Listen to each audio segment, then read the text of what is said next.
appreciate it. And no, I'm not advertising the plushie. It's over. Can't get one anymore. But a massive thank you to anybody who did get one. They'll start the. Hello, FNAF tubers. It's me, FNAF TubeProductions, in a live stream. I'm really mad with Fortnite.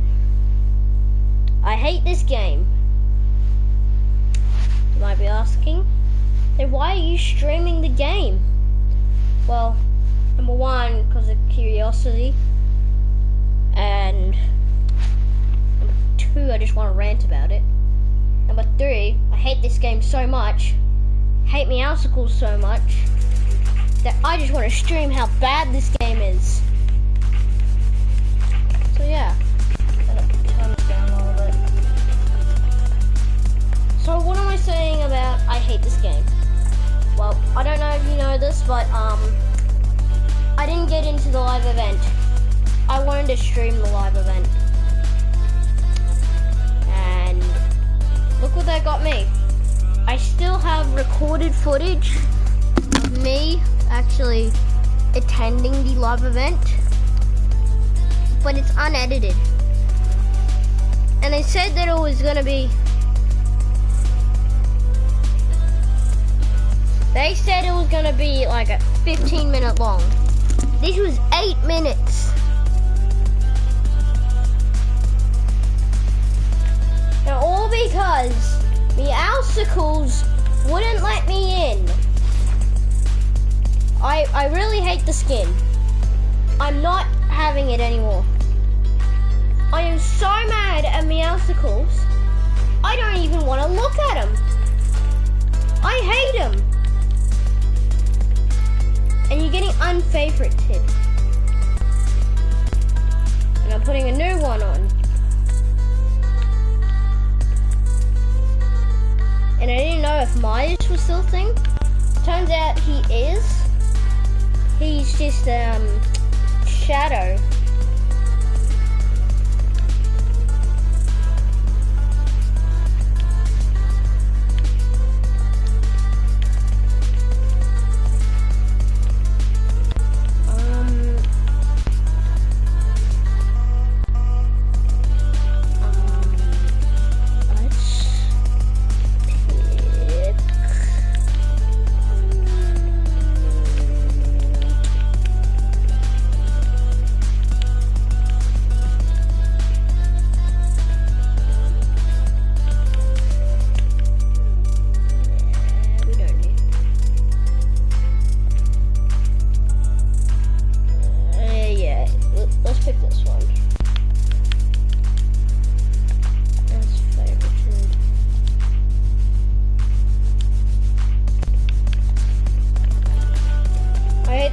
So much.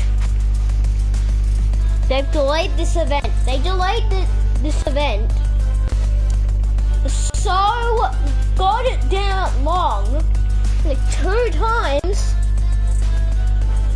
Then when they don't delay it, half of the community can't even see it and they have to go visit it on Twitch. That's not a big problem for anyone who's not streaming. I wanted my live reaction. And I actually did want to see this event. And the event was not even that good anyway. They could have done something good and actually better. And not even to mention the new storm. I hate this new storm. With all my heart, I hate this new storm. They are trying to say to us to not loot in the storm. It's the thing, most players can't get to Golden Peely. So they've just made a big fuck up. So, I hope June the 7th, 17, I hope it's better. But we're getting to the next level, seeing map changes, and seeing if we can get on baths of water.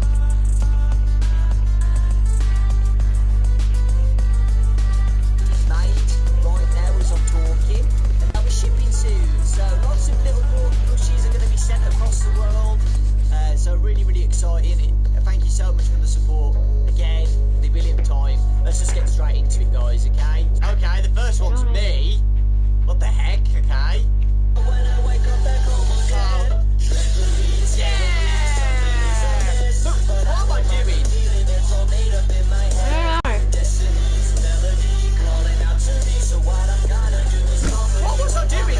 What's that dance move? What is that? How did I even do that back then? What the heck? I'll try now, but I'll fail miserably. I can't do it, guys. I'm too tall for this office. Okay. It's like... What the heck? Why did I even do that? There you go. But yeah, it's me dancing to the new song, which should be out very soon. With Bonnie and Bonnie. Both in the same room? In the same universe? That's impossible! That can't happen in the FNAF universe! Guys, get down! Your planet's gonna... How did I even do that back then? What the heck? I'll try now, but I'll fail miserably. I can't do it, guys. I'm too tall for this office. It's like... What the heck? Why did I even do that? There you go. Yeah, it's me dancing to the new song, which should be out very soon. With Bonnie and Bonnie. Both in the same room? In the same universe? That's impossible! That can't happen in the FNAF universe! Guys, get down! Your planet's gonna blow up now!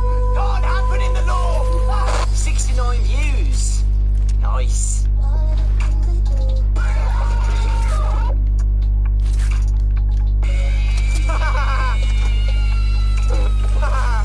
Life is a never-ending cycle of pain. It's okay, don't worry about it. Although life is a never-ending cycle of pain, Freddy, we always get through it. Okay? We always get through it. It's just life. We just gotta keep going. Walker, you're making us sad. Being around the people you love, being around people who support you and keep you going. Stay strong, okay? Stay strong. It's okay. It's okay. It's okay! It's okay! Oh, looks like it's another Freddy power out, man. Gonna be Freddy dancing or something. Is that Mario? Oh, that's amazing! It's the Mario Freddy tune. Okay, Mario, calm down. Henry turns William into a marketable plushie. I believe there is peace and perhaps more waiting for you after the smoke clears. Although for one of you, the darkest pit of hell has opened to swallow you whole. Henry, don't tell me it's a marketable plushie. For most of you, Oh no! Henry, don't turn him into a marketable plushie! Kids, I finished the new FNAF game. Time for your beta testing. Yes, Dad. Didn't know, guys. Fun fact: Scott's sons beta test the game for him, which is awesome. But in this situation, they don't seem too happy. I can see my shirt merch link in the description. Oh, Joanne, where's this video from? Da, da, da, da, da, da, da. Oh. Sorry, guys, I just had to. This song brings back so many memories. It's the FNAF 3 song, the minigame. What else? We missed the event, my Dorco brothers. on Twitch with friends. Okay, Dorco on YouTube. Sugar, please don't demonetize my video. Oh God. Hey, it's not like that, guys. Okay, the reason why I swear a bit more on my Twitch streams and with friends is because that's me. That's who I am. I just swear sometimes. I don't really see the problem because I grew up with it. I grew up with just swearing and being not a normal thing. And I understand on YouTube and stuff, like people don't like swearing. People don't like seeing me swear, so I don't swear. It's literally that simple. That's why I don't swear a lot. Okay? There's our first weapon. And obviously over time, I swear less and less now. Even when I stream on Twitch now, I rarely swear. Once in a blue moon, I say a swear word accidentally. No, I can't. And it's because I've grown up and matured. It's as simple as that. I used to swear all the time on streaming, all the time. And that was when I was younger. But now I've grown up more and I've learned to be mature about things. And I've stopped swearing as much. Okay? It's as simple as that. I have no issue with swearing. I have no issue if somebody swears on their videos or streams. It's just that I've just learned that I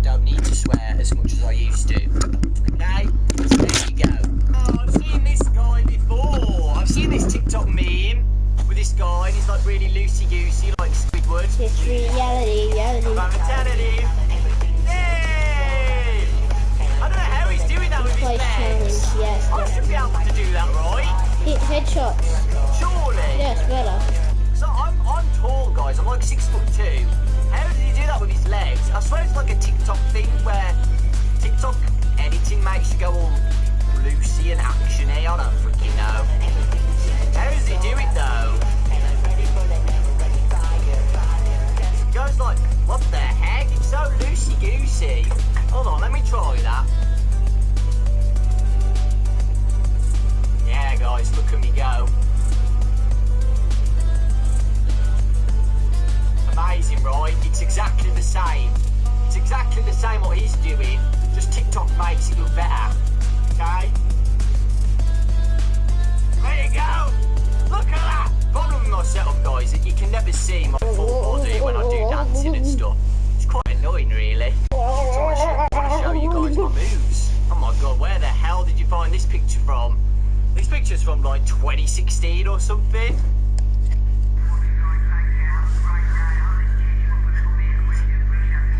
Is that my video?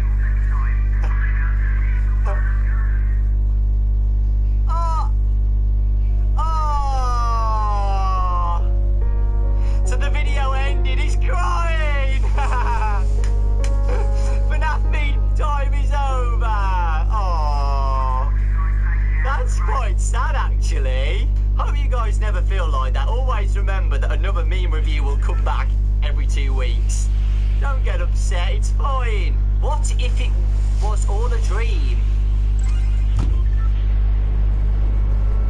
What? Oh no, this is gonna make me sad. This is gonna make me feel really weird. I'm calling it. Oh, so FNAF didn't exist at all? Freddy? Oh no, Springtrap! No! Markiplier! It's no FNAF video! Me! I turned into the Dorco! Oh, well, 1 million subs with a Nintendo channel, I doubt it. Game Theory! No! Freddy's gone! Scott Games? Oh, I remember when the website used to look like that. Oh no, not the sad music! It's been fun, folks. Oh, imagine if there was no FNAF. There'd be some people out there going, yes! But come on. Oh, what a sad video.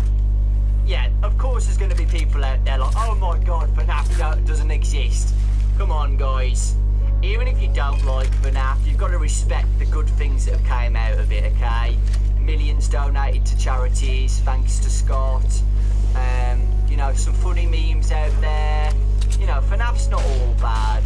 I know that some people hate it, but, you know, I'm sure everybody can think of one good thing, you know, even if they despise the franchise. But yeah, imagine, guys, if FNAF didn't actually exist. I wouldn't have met some great people, and, you know, some of the games give me so many good memories. The games are great. But yeah, I'll probably still be doing content and stuff, guys. Because I was doing YouTube videos and streaming before FNAF existed, so yeah, I probably would be like doing Nintendo stuff still. But yeah, imagine, guys, imagine. And FNAF kind of was made out of, like, just luck. The story is, guys, basically Scott made Chipper and Sons, right? And there was a reviewer, I think he was called Jim Sterling or something, said that the game was terrible and it was too scary for kids. So because of that, Scott made FNAF.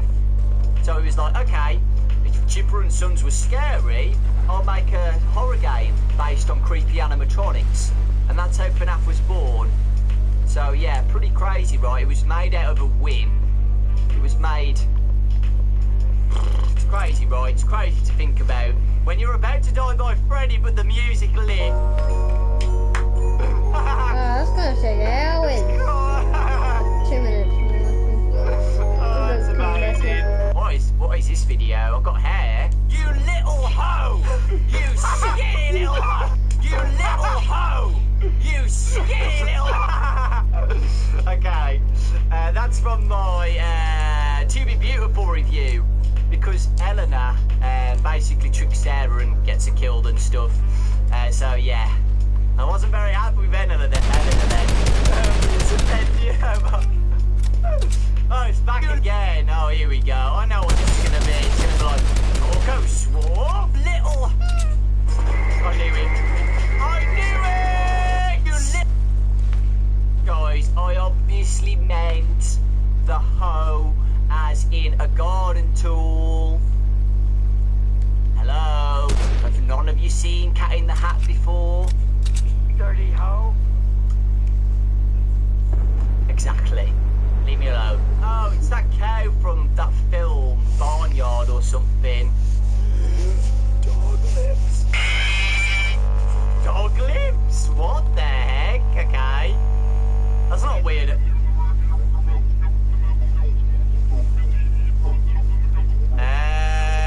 When the spring lock failure hits you hard. Freddy's employees, when they see a screw falling off the spring lock suit. What the heck? That is creepy. Which FNAF character are you? He's gonna get the puppet. Right? Oh, I got purple got. What the heck? So I'm beating up Biffo. Right? Oh, I got purple got. What the heck? Oh. Stop being a phone. Oh, I already know what this is. This was our previous charity stream and the game crashed. Calling it. I got chocolate cake. Nice. Yeah, can't go in there. No teaser. And there we go, guys. We did it.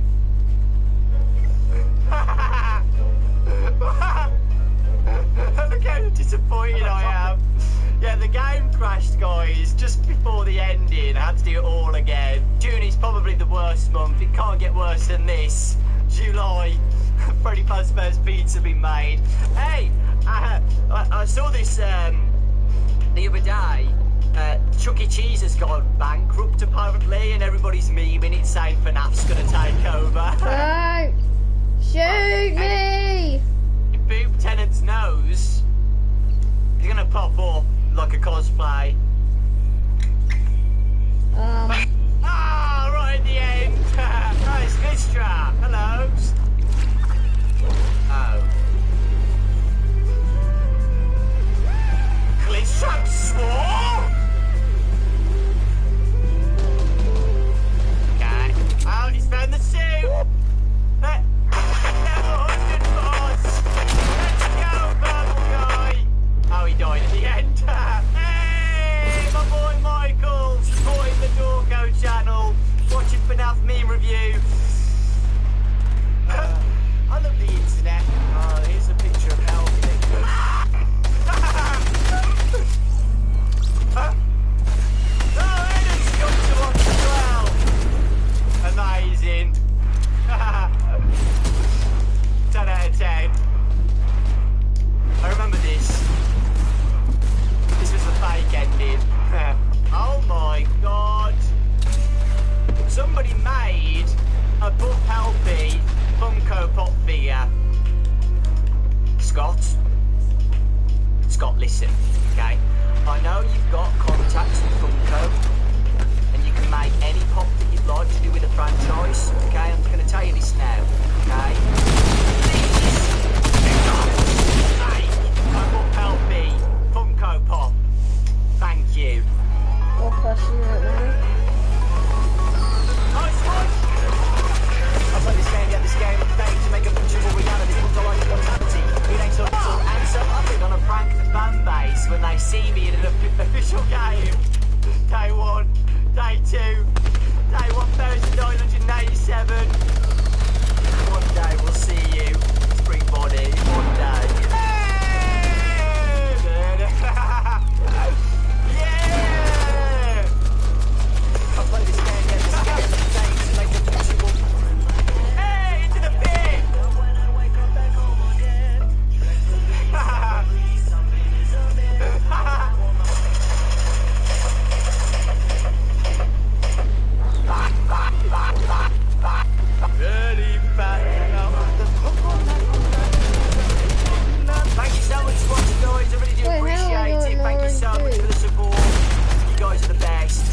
you enjoyed it. I'm gonna say one thing that I like And about yeah, this. I really appreciate it as always. So I'll be back colour. in another 2 weeks with another FNAF near you. Take care, look after yourselves, guys. Remember, you guys have got the crown now because you guys are the best. Stay strong for me. And if you're having a rough time, remember there's a bunch of creators out there putting out content for you guys to enjoy. I don't know anymore. I actually don't know. 11, 12, something like that. We've done so many now.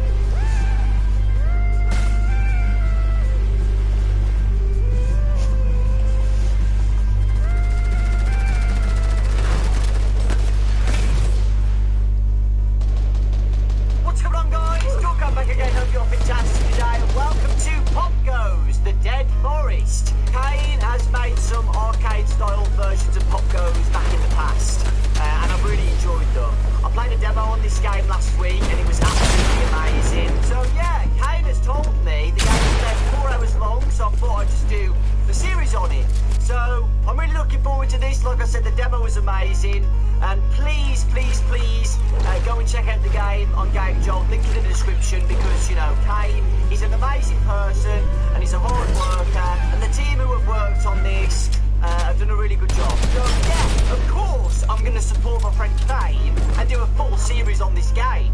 So, let's go. I basically know, look at that, guys. Just look at that. I can move around the joystick, and you can see the reflection of the game on the arcade cabinet, which is absolutely amazing. Let's go with a new game. Here we go. So yeah, I remember this. We started off at the bench, so kind of like what I said is it reminds me of like Pokemon a little bit. You know, we're gonna have some fights, boss fights, and I'm really looking forward to it. So yeah, let's go down here. Let's have a look around. Also, we've got some currency, some coins that we can buy, items with, and upgrade our health and attack. And here's play. Hello. That stuff is happening. Speak to Sarah. Okay? Could have been Sarah or Sarah. I don't even know. Sorry if I got it wrong, Kane. Don't kill me. Right. So yeah, I remember last time there was something down here. Stone the Crow. Hey, Pop Goes. I think you should speak to Sarah when you can. She's waiting for you in the inn. I remember this bit. There's 3 different forests here. With autumn, spring, summer, and winter. So yeah, and then like each forest has like a boss fight and stuff. So let's go into the inn now. There you are. Hello. Oh, this is Menora. Hi, Pop Goes. Would you like to save? So yeah, to save, guys, we go into one of the lodges or inns. Awesome. And I think this is Sarah, right? Pop Goes. What took you so long? We have a problem. Someone or something is draining the life of the surrounding forests. We need to put a stop to it. The North Forest is already fallen, so we need to prevent the effect from spreading to the others. Unfortunately, the North Forest has been locked behind a gate that needs 3 keys. Maybe they are hidden in the West, South and East Forests. Please take a look. Venture through the West Forest and see what you can find. There you go. So the West, which is to the left. Have a look if there's any coins and stuff over there. There's one up there. And there's one here as well. So this is the Dead Forest, okay? And we've heard that before, right? The Dead Forest. Remember back in the past. I think it was for this Pop Goes 2. I think it was Pop Goes 2, the Dead Forest. I can't remember. But yes, we need all 3 keys to access it. So let's go and get those keys. We'll get the first one this episode and see what it's like. I love this little garden area with all the sunflowers. Really pretty. Let's go. Here we go, guys. So this is the West Forest, aka the Autumn Forest. Oh, this music's so good. Oh, hold on, we're gonna have first fight. Corrupt Deer, 20 HP, 2 attack, and me, Pop Goes, 30 HP and 4 attack. So I can block attacks, guys, which will do less damage to me. Because the enemy we're up to can do next charge level. attacks, so it's usually a good time to block at that point. There are all my items as well. Don't want to exit the game, I'm sorry. And then attack. So I'm going to attack. 4 damage. 2 damage to me. I can also get critical hits. which things does are a lot of damage, always 3 there. times the amount of damage. Well, why would I care? I hate this So game. far so good, guys. Also, my health always goes back to I can't wait after for a fight, season so I 4. don't have to use like a Then potion we don't or have this something stupid after storm. battle. And if they So I always got- have this I stupid got 10 storm, points for I'm that. just Thank you very gonna quit much. the game. Okay, let's keep The going. game would be unplayable. Some more money here. I'll take it, thank you. So we've got 8 points so far. Gold here. 20. Nice. I'm gonna check the Feeling, map guys, change. there's going to be a lot of secret areas and Solos, stuff. Like, check I'm the going to shark, the run forward grotto, on this tree. everything. And I'm going to like glitch into like Seeing a it. world or something. We're gonna start off with the Also, these shark. holes as well. I wanna know if So we like can turn this fast travel. to a shadow land. Location faster. Oh, right. Another corrupt deer. I'll take it. Also, you don't level up like Pokemon or other RPGs. You know, you don't level up from having a like doing a mod. You don't get any experience. All of that is to do with oh, I've got a crit, nice. Basically paying for the upgrades. Okay. So with each fight, you do get something, and that's the money to upgrade your health and attack. There's an area down here. Oh, it is nice. Save here before I fight another corrupt deer. That rhymed. Yeah, that's right. You keep missing. Yeah, that's right. You keep missing. Oh, imagine if he missed 3 times in a row. You have to call him a blind deer, not corrupt deer. Thank you. Let's quickly save. Up here. Nice save point to do. Keep my money as well. I'm pretty sure if I remember when playing the demo, there was a shop over here, this way. Or it was the other way, I can't remember, but we'll get some upgrades. Oh no, corrupt hedgehog. 50 HP, free attack. That's not good. I'm gonna have to get a crit, guys. I'm gonna have to get lucky. Yeah, thank you. And he missed. I'll take that. Still really close though. Really, really close. I'm gonna check Yeah, should be fine now. And he missed again. Not doing any charged attacks yet. So I'm getting lucky here. And one more after this. There we go. Look at all the designs of all the animals as well. Love it. They're all corrupt, guys. Oh, 25 coins. Yes, please. That's more than gold coin. 200 so far. And loads of money over here. Something that way, but there's also something over here. Shop. That's what I was looking for. The first 2 things I'm going to do, guys, is obviously, hello, Red. I'm going to do the upgrades first with Acorn, improve HP, attack plus, so more attack for 5 turns, more defense. I think the main priority here is, oh, shields, nice, pizza. Yeah, attack up. Attack up, and, oh, my attack costs 75. So that gets me up to 6. I'm going to do that, yeah. I think and I'll I'm be going to able to get up also there. get some HP as well. Not in this game, but I might know a way Cost to get 60. up there. How many have I got? 50. Okay, that's fine. I'll probably get defense. I keep doing that, my bad. I think I'm done. I keep pressing escape to leave the shop instead of E. I apologise. Okay, so we've got 2 attack upgrades, so that's good. I think my attack will be really good now. Also, guys, look there. There's a rock in the way. So it looks like we're going to do some backtracking. I was so Get an upgrade, something close. to break that rock. What the hell? Like a secret ending or something. Excited to do Nah, that. get banned. Let's go this way then. I was so close. Might as well save. I was so Might as well close. save. You deserve to be banned. Quickly save here. Thank you very much. Yeah, And then we'll challenge. go up and then go to the first boss fight. It was much more exciting. Is. Anyway, I'm going to record it. I might struggle Then there. you know what we're doing next. Hello, Saffron. Hey, I heard about your little quest. I tried looking for a key myself, but I'm dead.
games. The story mode, locked.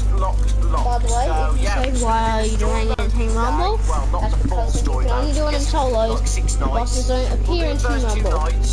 Let's go. And there I will want be to see how also long this game is actually. Let's just go with the flow.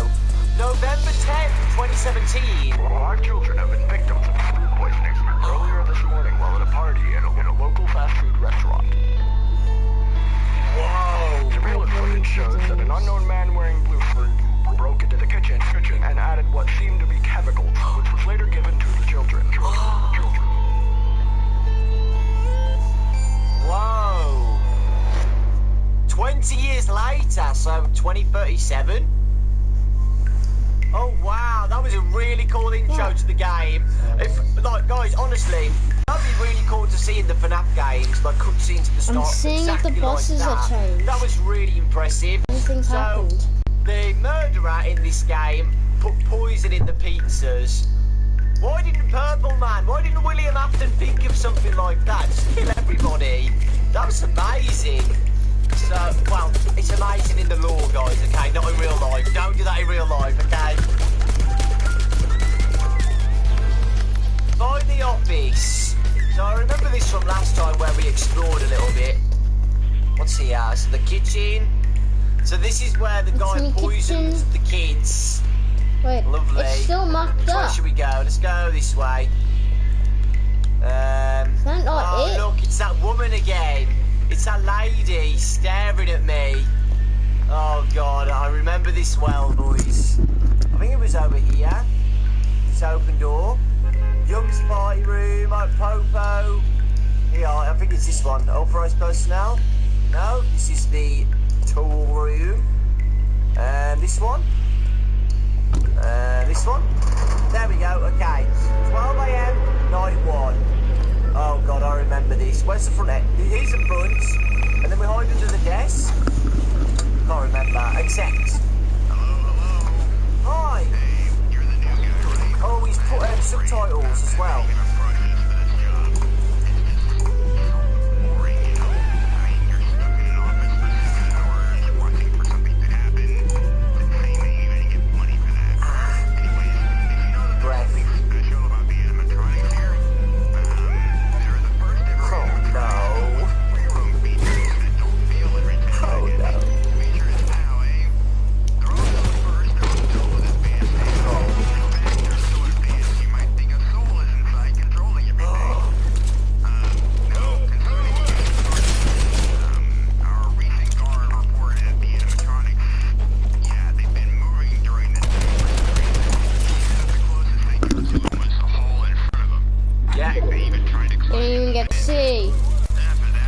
That guy shot me. Hold on. Our engineers put blocking systems in the van. Hold on. It's pretty easy to access. Yeah.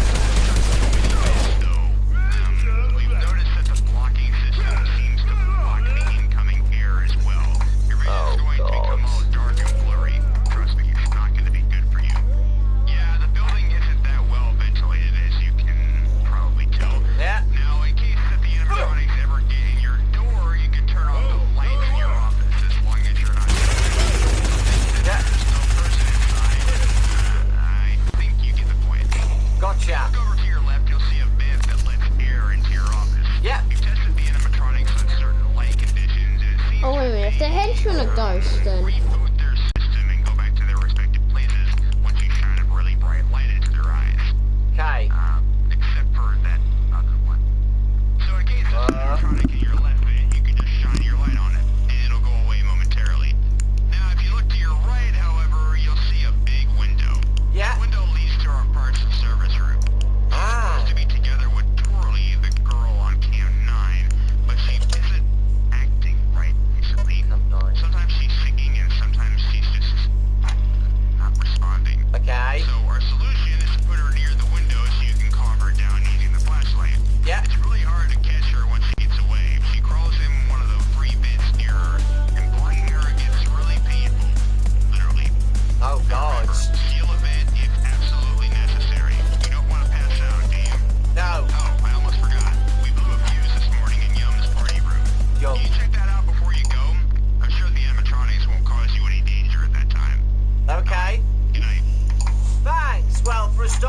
guys, don't the graphics look really fresh and clean?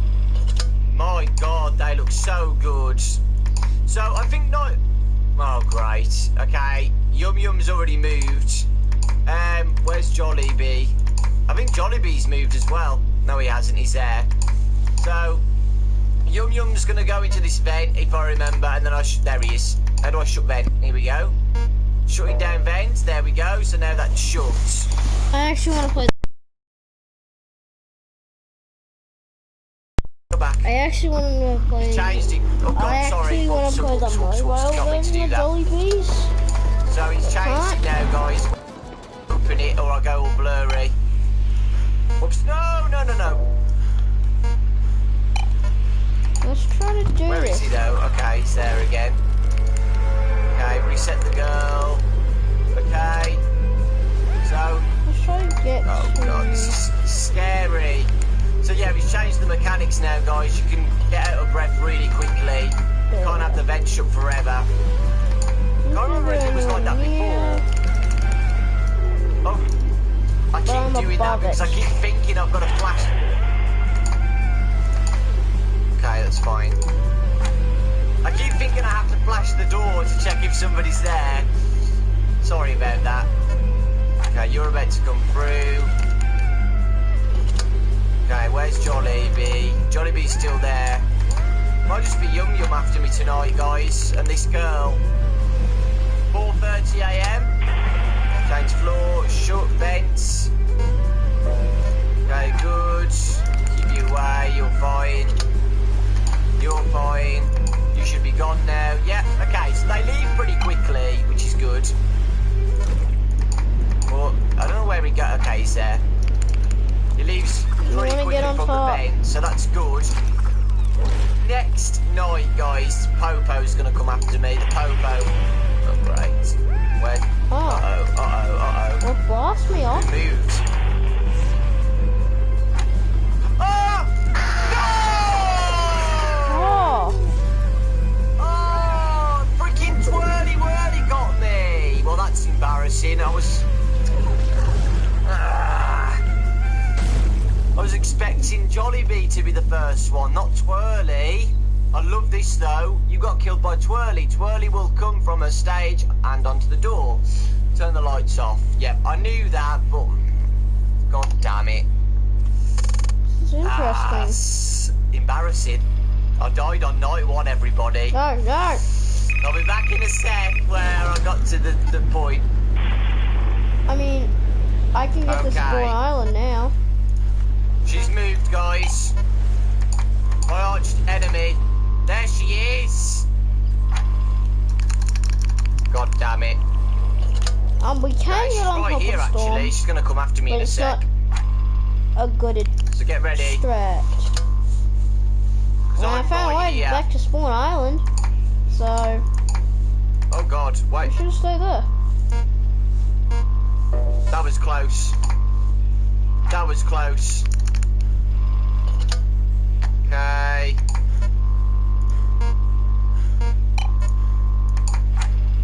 Still not there. There she is. Oh God.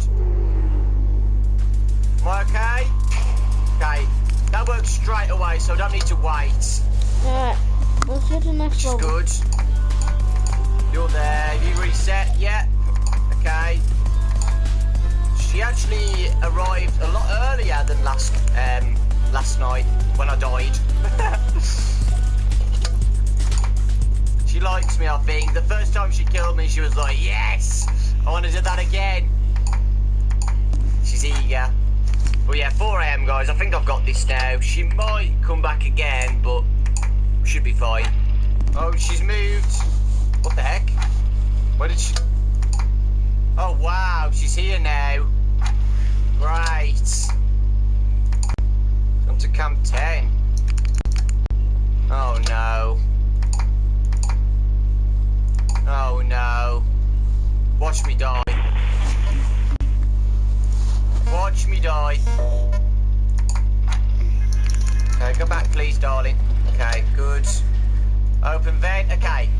So he does leave very, very quickly, which is good.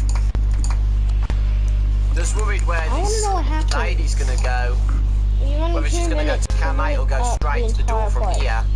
Well, the storm starts kicking Oh, there's a us. right side here. And that's where the girl is.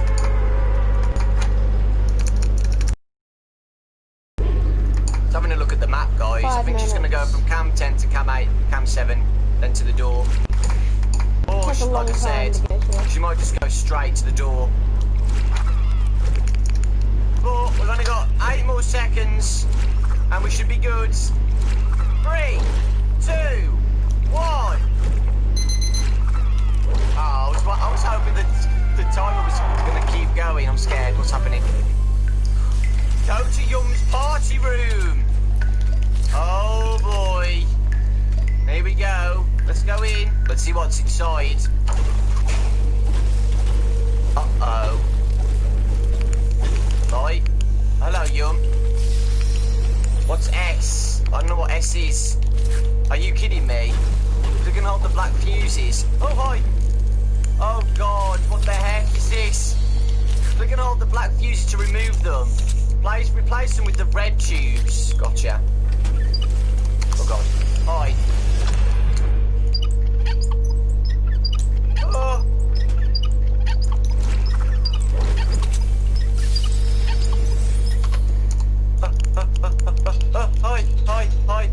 Hi. How long does it take to get rid of these? Hi. I think I just gotta keep holding. It takes a while, doesn't it? Holy crap.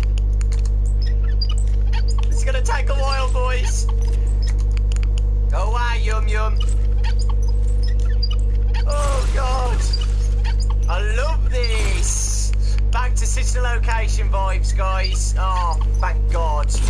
I love doing these side quests after a night. It's a really nice, like, break from being in the office. Well done, Ivan.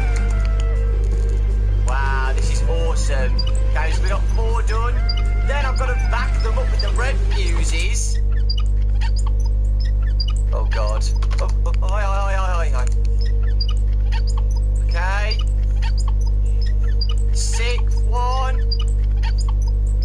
I wonder if I swear, if I get Jollibees I wonder if on I've got mobile, to turn the red if I'm ones as able well, or to, just click on them. I will make an I don't even know, entire I'm video scared. of Jollibees. And maybe a part 2. Oh, God, hello.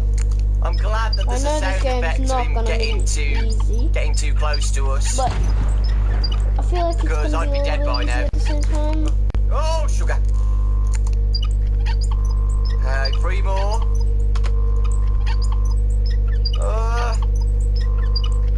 Hi, go away. Phase 2 will begin Okay, in 3, one more. 2, Stay there, you. 1. No, I told you to stay.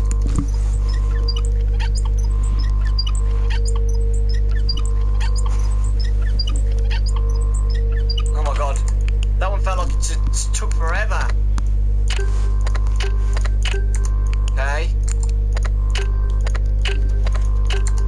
Hello. Done. Nice.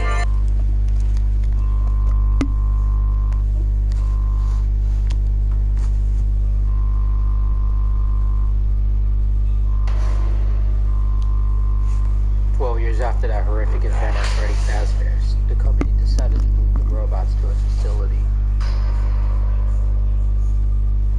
Even though they were destroyed years ago, someone had to rebuild them, and we're able to move at night.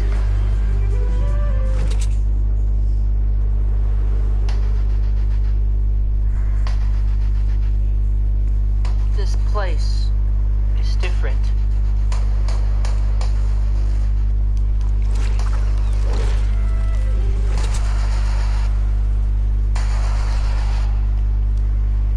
This place is dangerous. We can't stay any longer. They'll kill us if we stay longer.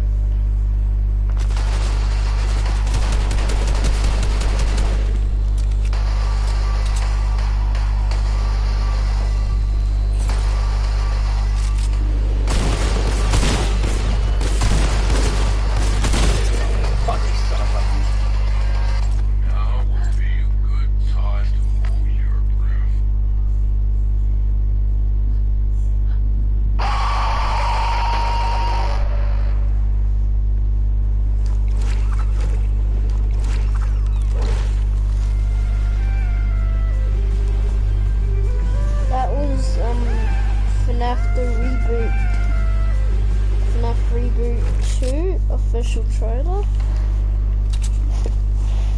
12 years after that horrific event at Freddy Fazbear's, the company decided to move the robots to a facility. Even though they were destroyed years ago, someone had rebuilt them and were able to move at night. This is yours. Yep, here he comes.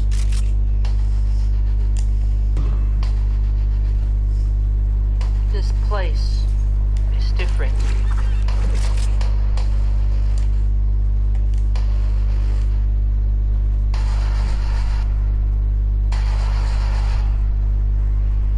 This place is dangerous. We can't stay any longer. They'll kill us if we stay longer.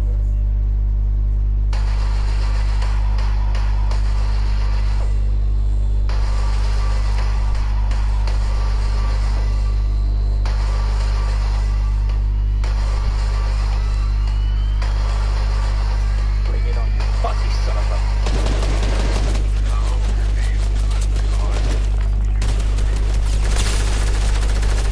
Oh, would be a good fight.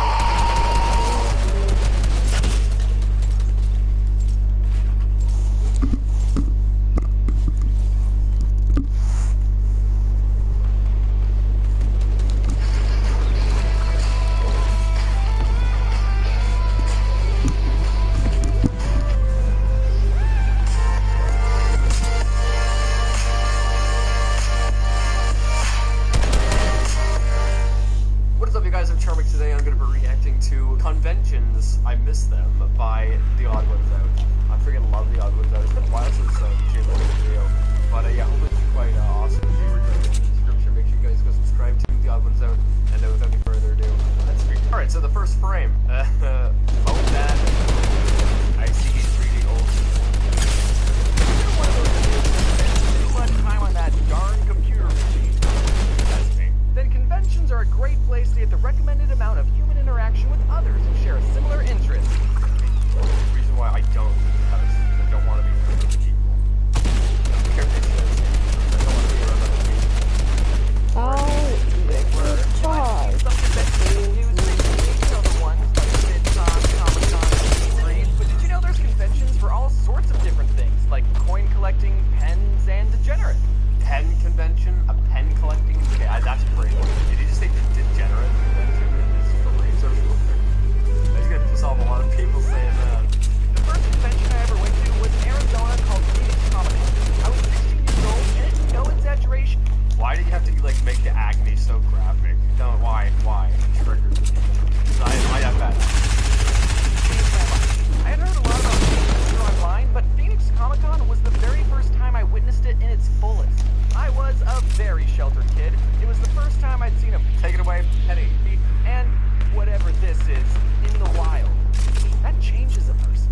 I was told that it was not cool to like geeky things, and as a 16-year-old, I tried really hard to make it seem like I didn't secretly like a bunch of geeky things.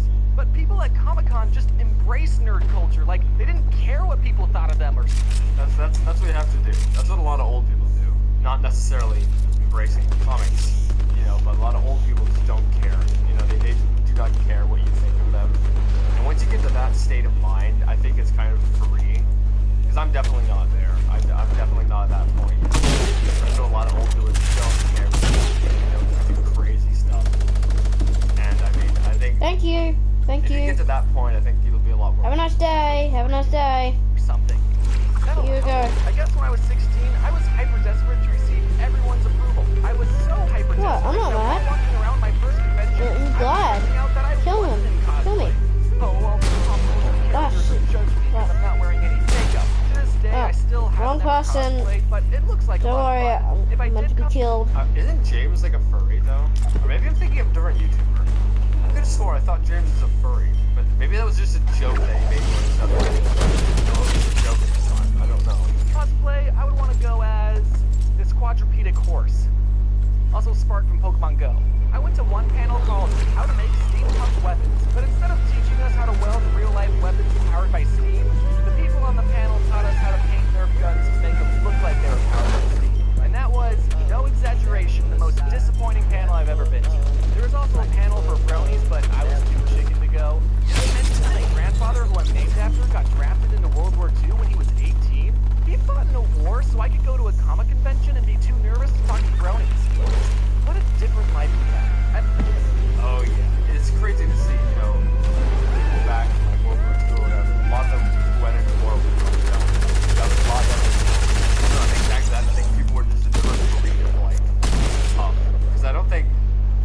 lot of people nowadays, at least of my age, in my generation, can go and do more. Most conventions control the expo hall with unlicensed merchandise. Yeah, a lot of artists will sell prints and plushies and oven mitts with characters and titles they probably didn't get the license to sell, but if it's at a convention or on Etsy, then for some reason it's okay. I've always felt weird about buying that type of merch. On one hand, you shouldn't be allowed to make money off of someone else's money, but on the other hand, Bowser wallet, Bowser print, and This is all the stuff he bought. Bowser bandana that I own. And this body pillow. It's the moral gray area because the people buying this type of merch are the hardcore fans. They know of the property these characters came from. They probably already own licensed merch of them. Now, the artist isn't claiming to have created the character either. It's a mutual understanding between buyer and seller that we both think Bowser is cool and we just want to buy as much merch as possible. You kind of have to take it on a case-by-case basis, but let me just say this and get it out there. You're not allowed to sell bootleg that merch. Phoenix Comic-Con actually... Oh, I'm pretty sure. Or whatever that website's called. Actually had to change the name of their convention to Phoenix Fan Fusion because the people at the San Diego Comic-Con didn't like that Phoenix was stealing their name. These conventions that don't care about stealing other people's copyright are forcing others to respect their copyright. As some of you may know, since 2012, I have become a little more... Why is it meme? Why is it meme?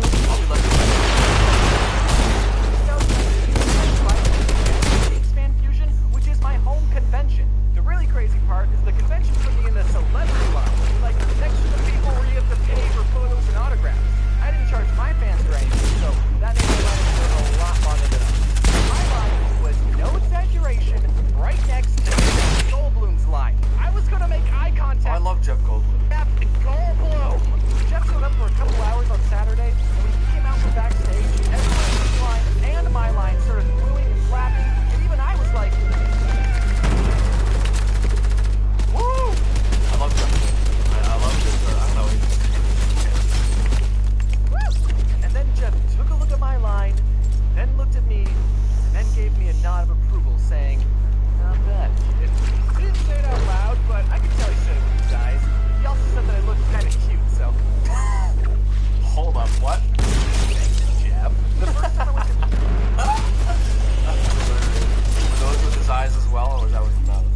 Please, go ahead. Also, no exaggeration, changed my life.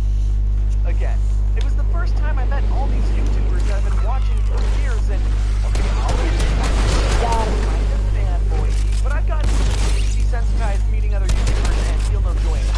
When I meet another YouTuber, I say, oh, you make videos in your bedroom? Right? Well, Hello. have you ever given me some... Break the ice. I don't think I did Oh. go to Comic-Con. I thought I was gonna put it up in that play. These things. I have such anxiety and paranoia.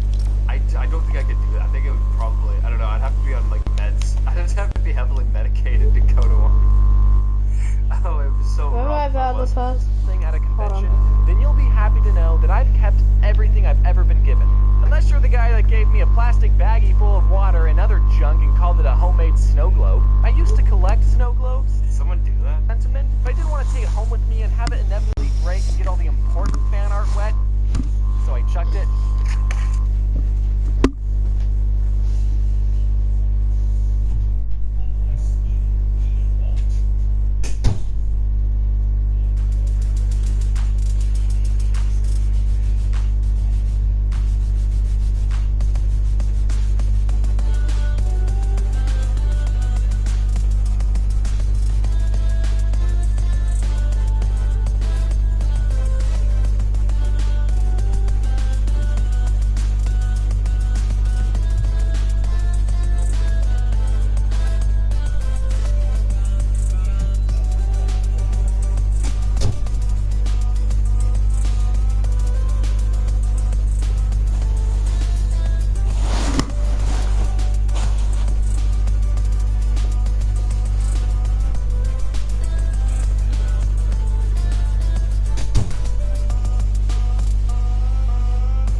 crazy people out there, you know, and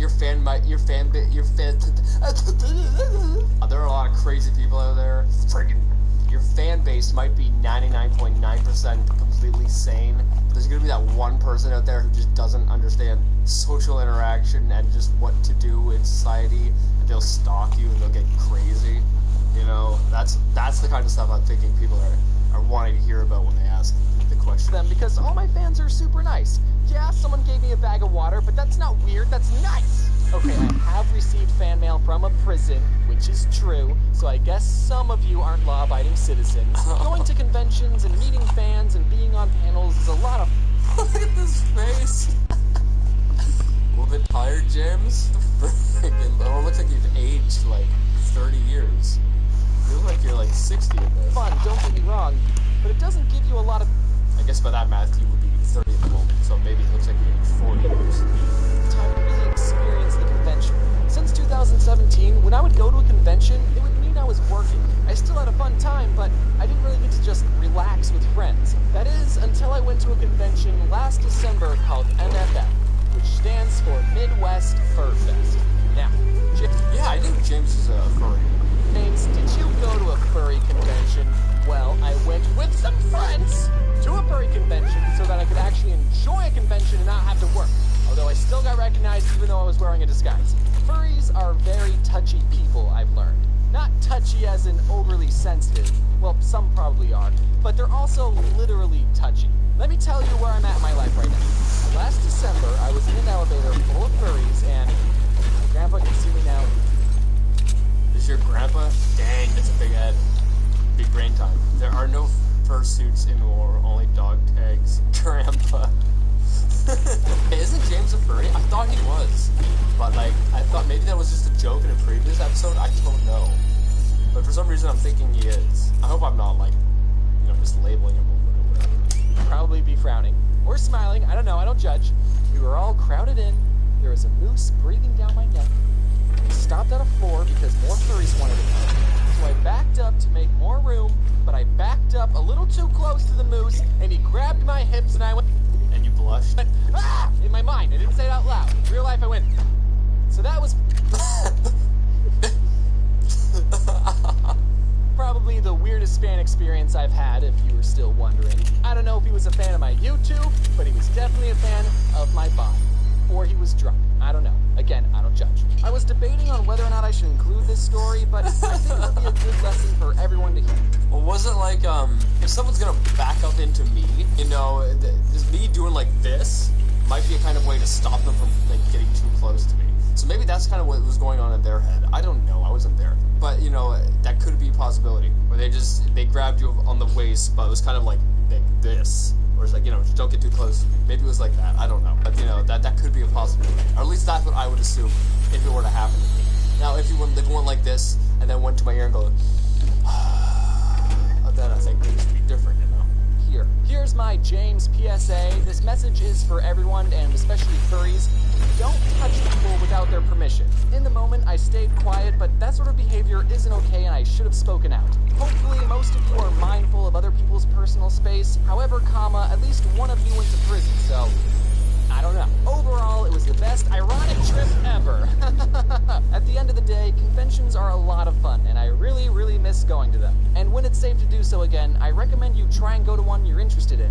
Well, this is not bad, kid, Jeff. And Grandpa, I'm sorry if I disappointed you. Anyway, I hope you guys like this video. I really enjoyed this, and yeah, personally, I don't think I could go to a convention. I don't like, I've been to things like car convention before, I don't know. But, like, you know, those are kind of cool, but there's so many people, I don't like them, and my paranoia gets so high. I'm going like this all the time, and I'm afraid of people taking pictures. I don't like being in pictures. You should have spoken out. Hopefully, most of you are... For everyone, and especially furries, don't touch people without their permission. In the moment, I stayed quiet, but that sort of behavior isn't okay, and I should have spoken out. Hopefully, most of you are mindful of other people's personal space. However, at least one of you went to prison, so... I don't know. Overall, it was the best ironic trip ever. At the end of the day, conventions are a lot of fun, and I really, really miss going to them. And when it's safe to do so again, I recommend you try and go to one you're interested in. This is not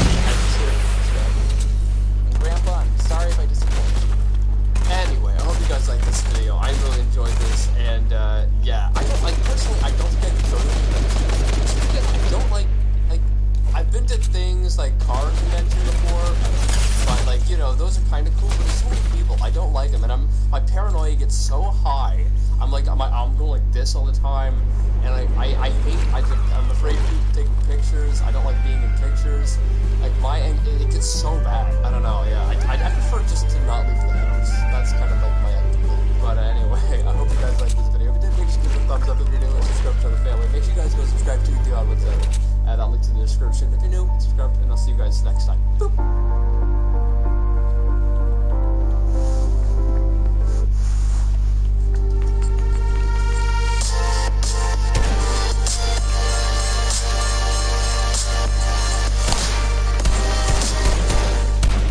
Guys, I'm Charmix. Today I'm going to be reacting to the worst thing that's ever happened to me by Jaden Animations. Now, I love Jaden Animations. It's been a long time since Jaden Animations made a video, and a lot of bad things have happened to me in my life. I don't know.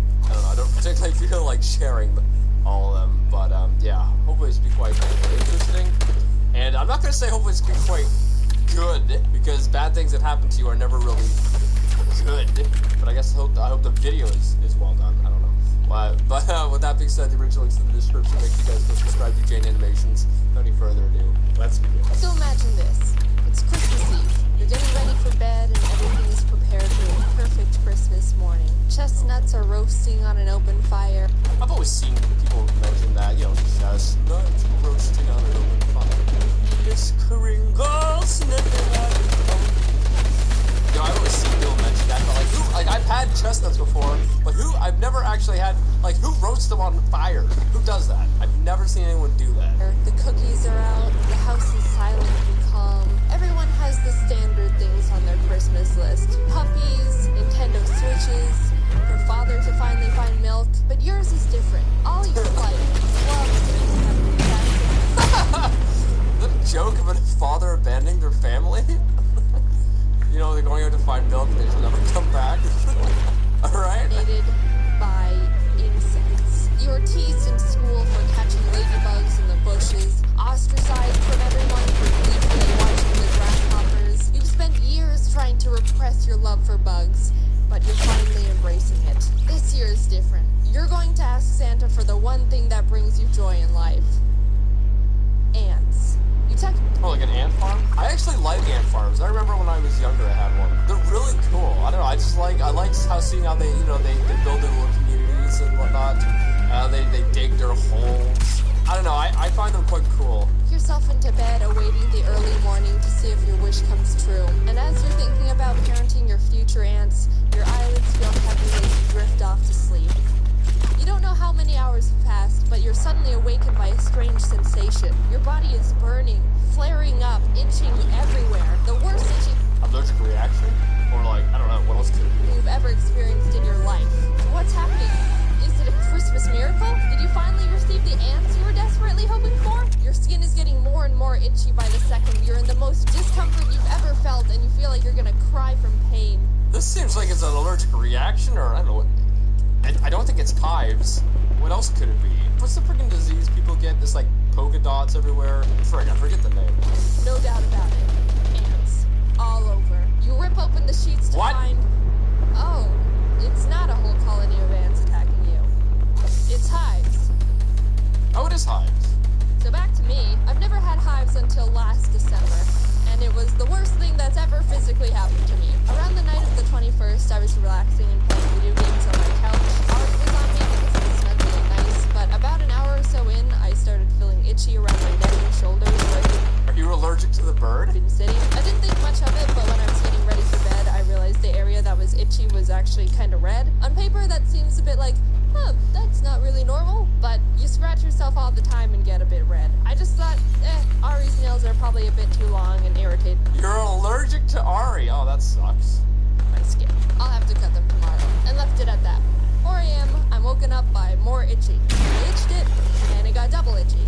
Oh my goodness. Well, that didn't seem right. I went to the bathroom to see what was up, and the area that was irritated before was even more red, and maybe a bit bigger this time. I can't remember. It was 4 a.m. I was like, that's not great. And then went back to bed. I mean, there wasn't anything I could do about it. I didn't... See, I've had hives. Well, isn't hives when the skin is it gets kind of like a bubble, kind of? It's like when you get a mosquito bite, you get get a little bubble. But hives are kind of like that, but like larger, and they're kind of like a lot more. Isn't that hives? And it's really itchy. Because I've had hives before, and the only like I'm allergic to when did this happen? Last summer, I went on like over the last year and a half. I've mentioned this in videos, and I went on anti-DEPRESSANTS.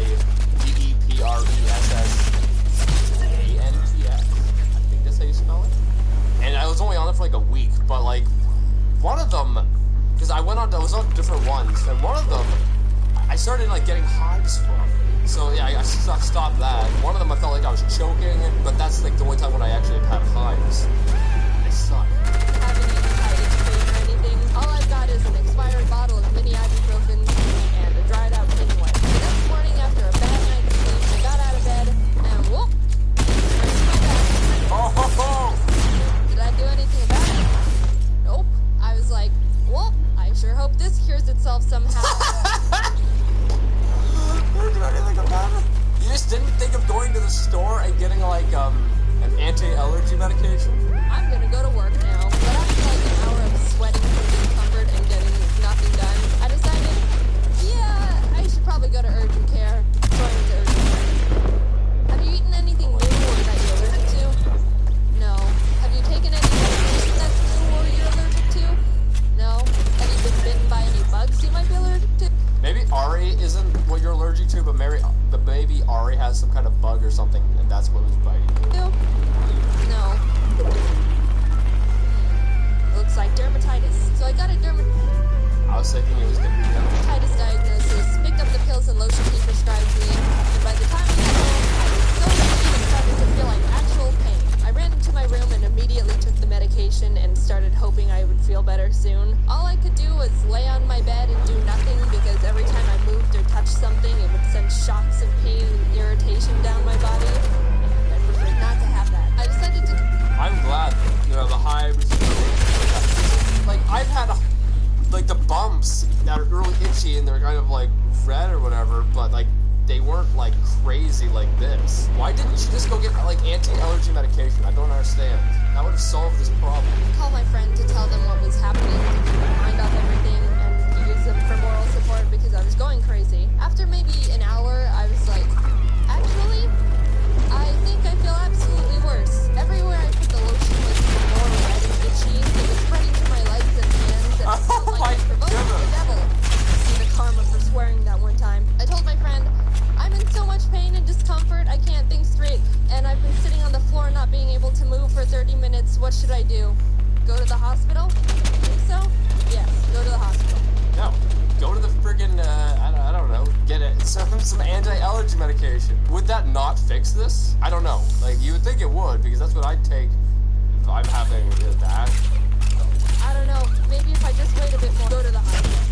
I arrived at the hospital and hobbled in the best I could because the feeling of my shoes and clothes rubbing against my skin made me want to cry. They were really busy, so I had to sit on a bench in the hallway for about an hour. I was finally taken to a bed, given a shot along with a mystery pill, and about 40 minutes later, I felt better. But they kept me there for 4 more hours just to be safe. By the time I got home, I was sighing with relief. It felt so good to not be in total body pain and wanting to claw my... I want to know what she is allergic to. I think it has to be Ari, because there's no other reason for this to happen unless she's been eating something that she didn't mention or something like that. Skin off. I'd forgotten that feeling. The hospital gave me a new prescription because they were like, pretty sure you have hives, not dermatitis. But I didn't get it filled because it was late and I figured I could just get the new medication tomorrow since I was feeling alright. The good thing was I was feeling better and had the right diagnosis. So now you're gonna let Ari climb over you? But the scary thing that got me worried was this all started when Ari was on me. The flare-up started in the exact area he was sitting on the other night, so if I hadn't eaten or done anything different from my usual daily life, could that mean I developed a really bad allergic reaction to him? So that terrified. That would suck if so. But maybe Ari just has like bugs or something, and that was the cause. Me a bit. Anyways, I had plans to see my family for Christmas and was worried that I'd have to miss my flight because of this.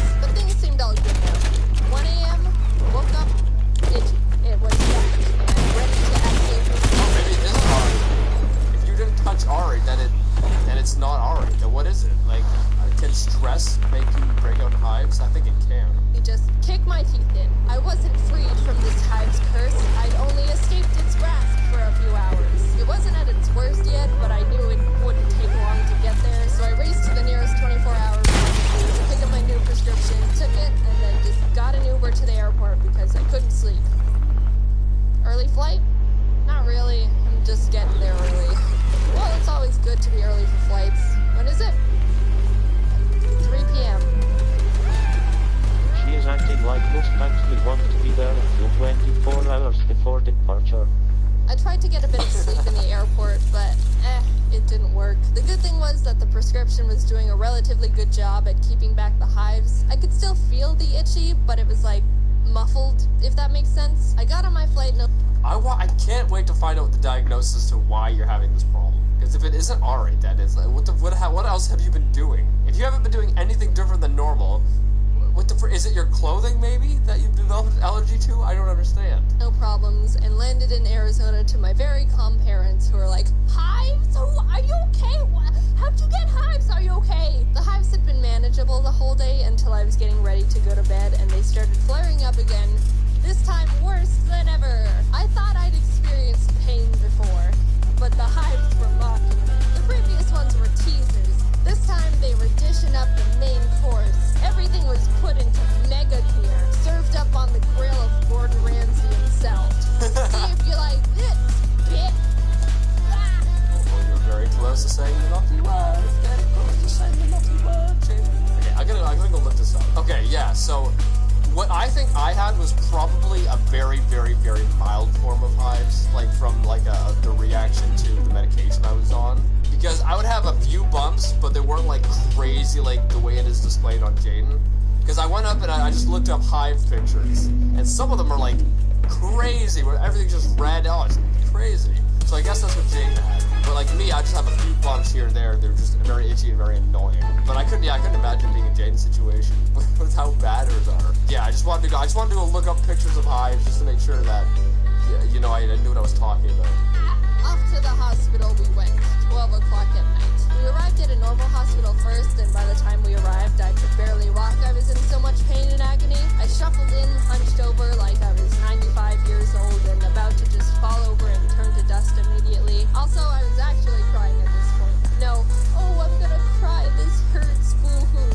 Nah, this time was like, yeah, time to cry now. I wasn't having a good time. We sat there for maybe 40 minutes and no one was helping us, so my dad asked how long they estimated the wait would be, to which they said an hour, so we were like...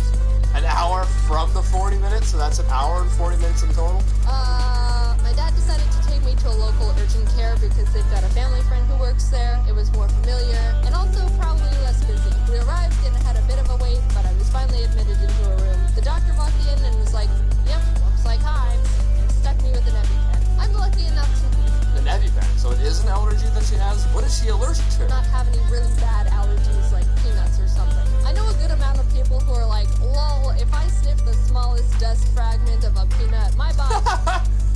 Isn't that the SpongeBob, you know, when the guy smells stuff, he's like...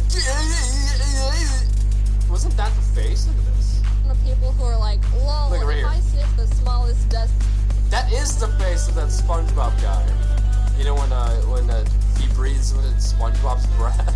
fragment of a peanut, my body will just give up on me. So they have an EpiPen on them at all times. I'm allergic to cats, but they just make me sneeze, so I've never experienced the magic of an EpiPen before.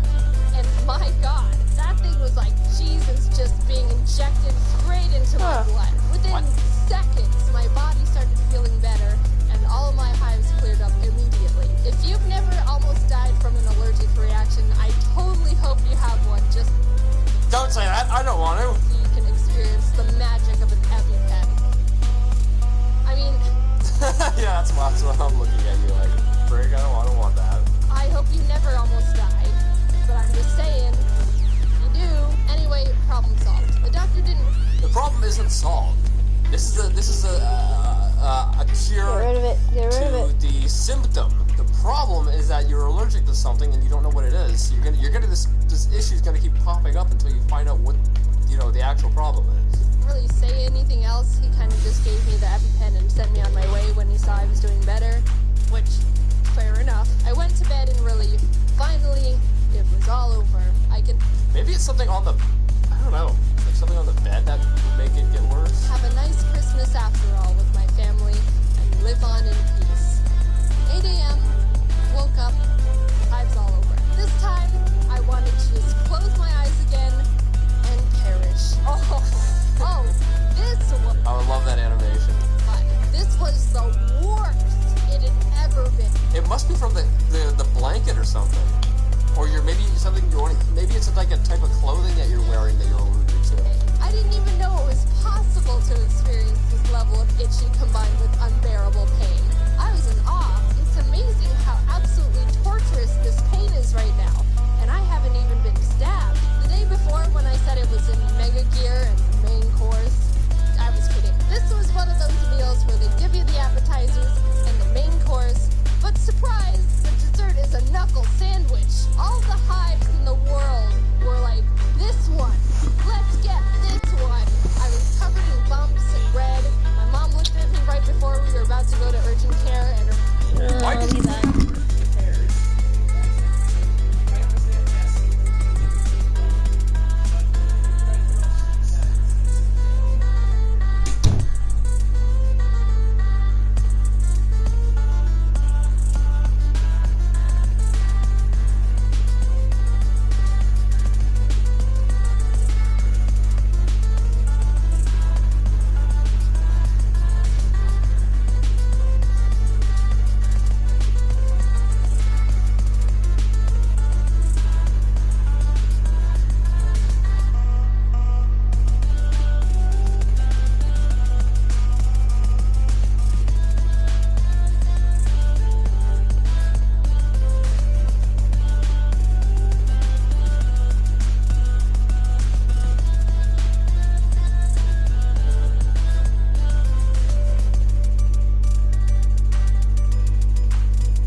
do stress can give you hives, because I've gotten shingles from stress. And shingles are, you don't want to look them up, they're freaking gross. But, you know, although they kind of hurt, at the same time, it felt good itching them, like, it felt really good itching them, so I've been kind of wanting them again. Maybe I'm a bit of a masochist, I don't know. But I know stress can make you break out in, like, hives or shingles, and I know it can do a damage on your immune system. But I can't believe stress is the only thing that, you know, would cause this. That's crazy. I've been really busy and burnt out from a bunch of conventions and traveling up until that point, so they said, yeah, stress combined with an immune system glitch is probably what caused it. We don't know what else it could be. And we're like, alright. And I haven't had hives since, so moral of... So did you stop doing all these, like, conventions and whatnot, and then have you tried going off your medication just to see if your hives will come back? Because maybe if it was from all the stress and everything, if you just, you know, you just de-stress, you know, you don't go to any more conventions or anything like that, you know, you take it easy, you know, and after a couple of weeks, your immune system and everything should be bumped up again. Then, you know, you might be able to go off the medication and you might be fine. You know, don't take my advice. I'm just wondering if because, you know, I'm not a doctor, but I'm just wondering, would that work? Because if stress is what's causing it, if you take away the stress in your life, by that logic, you would think you wouldn't get it anymore. You know? I don't know. But that's what I'm thinking. That's what I'm just thinking. Like, The story is take breaks before your immune system turns on you. Because let me tell ya, your immune system does not hold back. Just wanted to make this clear. I'm all good now. This happened back in December, and I've been fine ever since. So don't worry. Well, it's good to hear you're fine. I just want to know if you decide to go off the medication, if this would come back. I'm doing well in terms of convention burnout as well. Mainly because I haven't gone to any because they're all canceled. But hey, it works. But yeah, in the future, I think I'm gonna have to stop going to some conventions just because it's getting more and more hard to handle them. Yeah, maybe just do one a year. You know, 1 or 2 a year, one every 6 months. Enjoy being able to see and meet you guys in person, but yeah, it's getting really hard for me because there are a lot to handle for me mentally. And Yeah, I don't even think I could do one of them. I don't like being in public spaces. I don't like people looking at me. I couldn't do it. It's just not, you know, in my personality. But anyway, I hope you guys liked this video. I enjoyed this. I'm surprised it wasn't related to anything. I'm surprised it was just stressing.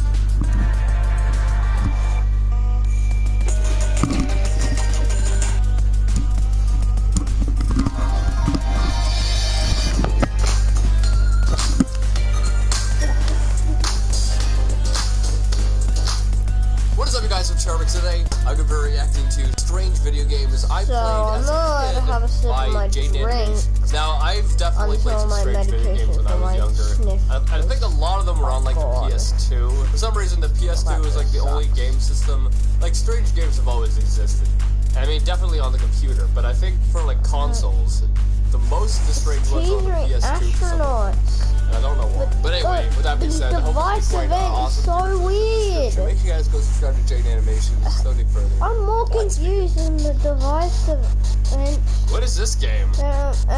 oh no, Travis Scott that door event. is not locked. I watched that woman just waltz right through. Let me in right now, or I swear to. As a kid, my first video game experience was when my parents got me a Game Boy Advance when I was 5. I would lay on the couch sideways to be under the lamp so I could actually see the game, because otherwise it was like playing nothing. My parents eventually got. Wait, what? How does that work? Normally, if you're in the light, it makes it harder to see the screen. Like, if you take your phone and you're inside, and then you go right outside, it's a lot harder to see your phone screen because of the light, right? Wouldn't that be the exact same here? That doesn't make sense to me. Got me that big bulky light add-on so I wouldn't have to look like a moth whenever I wanted to play Super Circuit. Those were classic childhood days I look back on fondly. It's weird how technology was so good, but also straight up crap. You can't see the games because the screen's too dark. I don't know. Tiny light bulb. I played mainstream games like Pokemon and Mario and Kirby, but my parents also got me really ranty. It's weird. It's weird. Because normally you'd think if you're in like a dark room, the only thing that you would be able to see would be the screen. But I guess, I don't know, it's bizarre. Games they probably just found in the clearance bin at the store, which made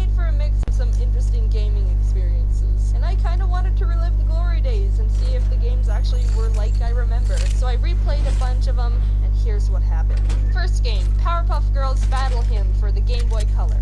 I didn't have a Game Boy Color, so I got to play it on my Game Boy Advance SP with half the Oh, yeah, I had a color. Oh man, that brings back good memories.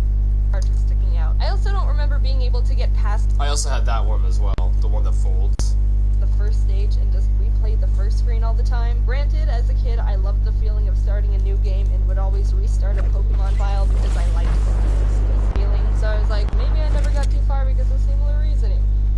No, not the case. This game can go die in a hole. I love it, it's my childhood, but oh my god, someone could hit all of them with a hammer and I would not be sad. You could hit me with a hammer and I would not be sad. You play as Bubbles, which, may I mention, looks weirdly buff. Even as a kid, I was like, is this Bubbles a man? You fly around and collect, like, Her eyes also look like they might have a thyroid problem. everything. There's so many collectibles, and I don't know what any of them do. Rings, trading cards, plutonium, hearts, phones, people, but it's almost impossible because the flying mechanics are like trying to control melting butter over a saucepan. The whole game is an ice level in the sky. There's also criminals afoot, and they're ready to fight you. You say that as if criminals aren't violent. I mean, you should not be surprised by this. You can beat them up, but I also like how if you just walk past them, they'll square up and then just go, meh, whatever. This guy just straight up has a gun.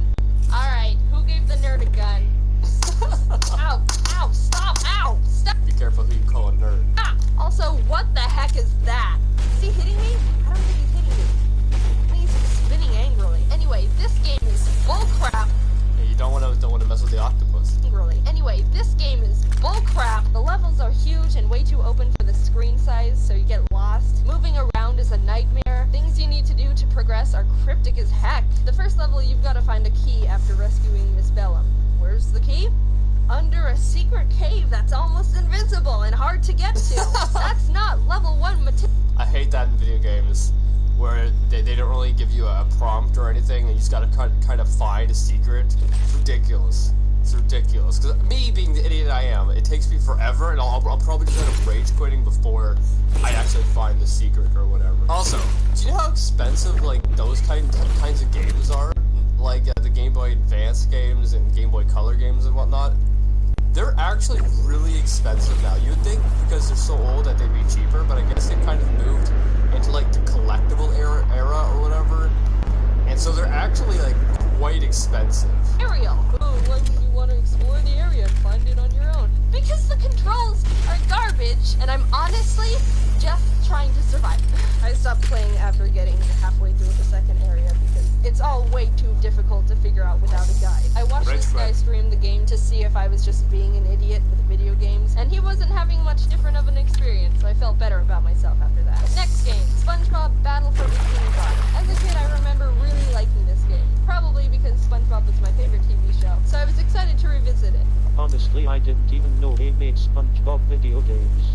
I was shot down real quick. This game's a platformer with a pretty simple plot. Plankton made a bunch of robots to steal a Krabby Patty formula, but forgot to set the obey Plankton lever to on. And why bother just flipping it to obey when it's already down anyway? So now there's robots all over the place, not obeying anyone, and SpongeBob needs to do something. Right, so they're all sentient, like they can do their own thing, they have their own life.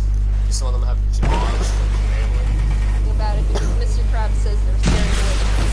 But the thing is, robots are kind of harmless. They just wander around and do nothing necessarily evil. Even when you bump into them, they're like, oh, pardon me. This robot can't harm you. This big guy can't hurt a fly.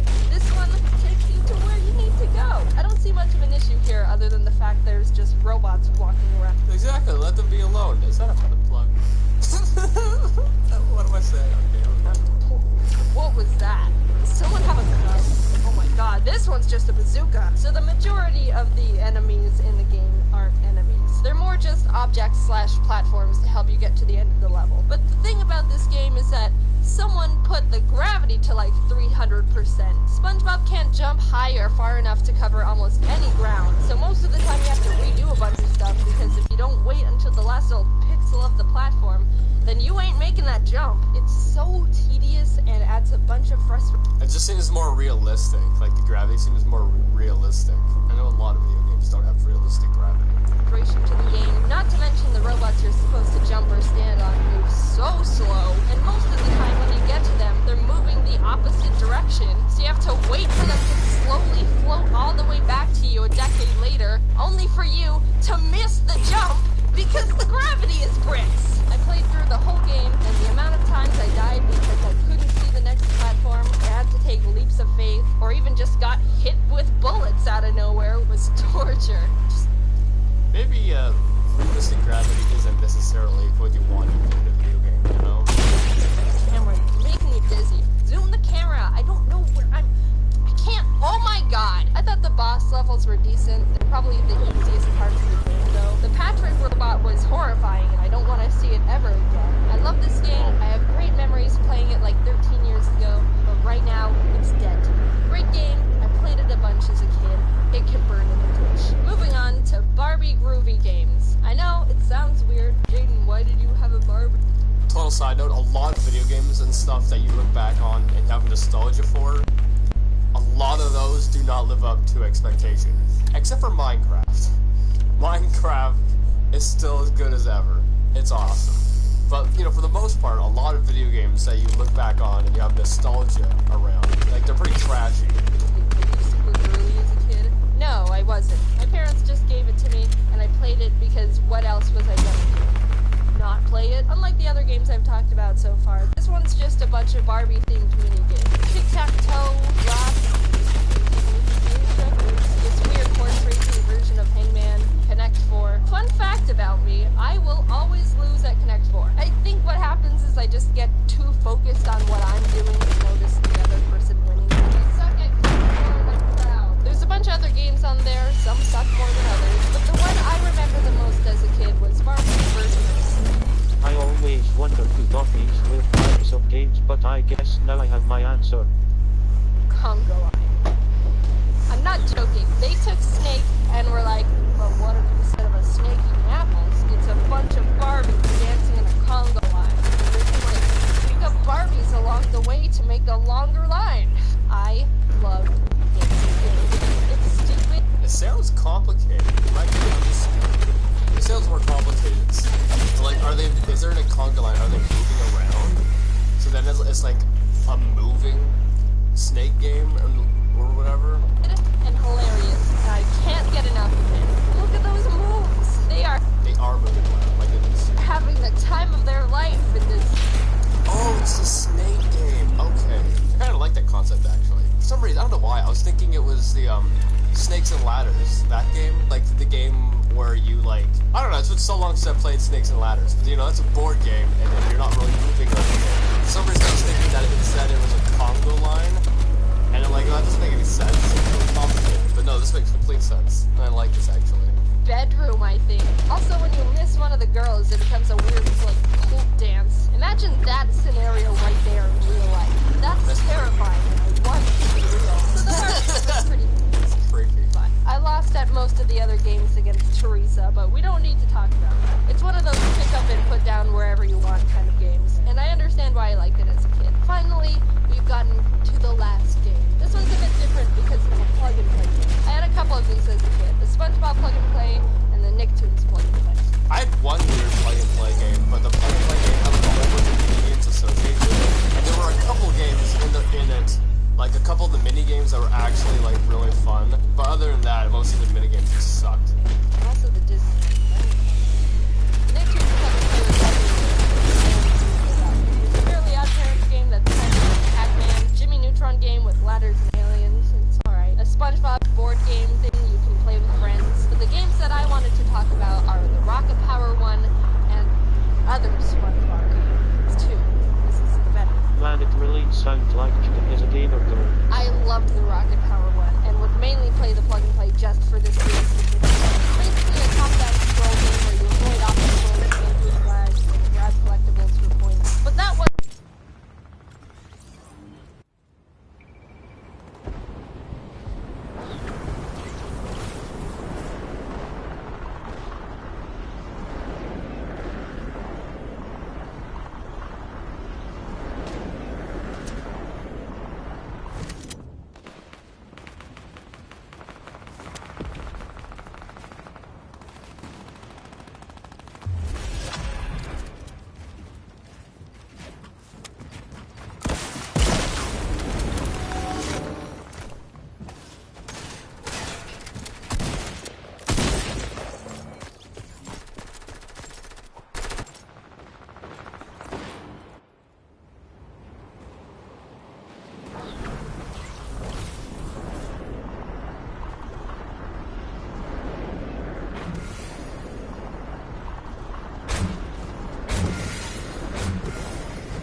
necessarily care as much about certain like gameplay mechanics or whatever, and so things just seem more fun, I guess.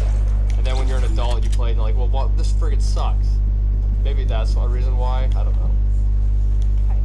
Alright, I had more frustrated hours than fun hours. But did I have at least a little fun? Yeah. The ratio doesn't matter. That much. Should you do this? I do. Fun video to make. Not because I don't. Nani?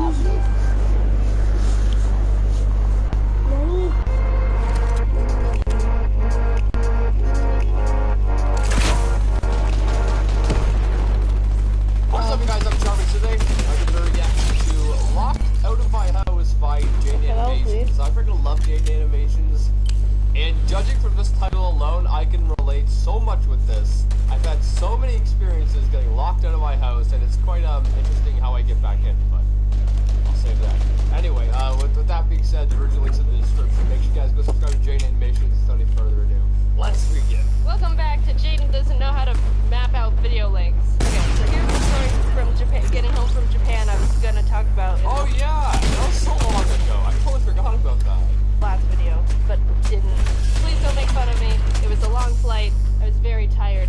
Just kidding, I'm an actual idiot here. There's no excuse. So after another quick flight of 11 continuous hours, I landed safely and was ready to go home and die. My roommate offered to pick me up, but my house is a good 40 to 50 minutes away from the airport, and I felt bad for making them pick me up so much because a week before I went to Japan, I was in the UK visiting friends for my birthday. Don't give me any birthday wishes.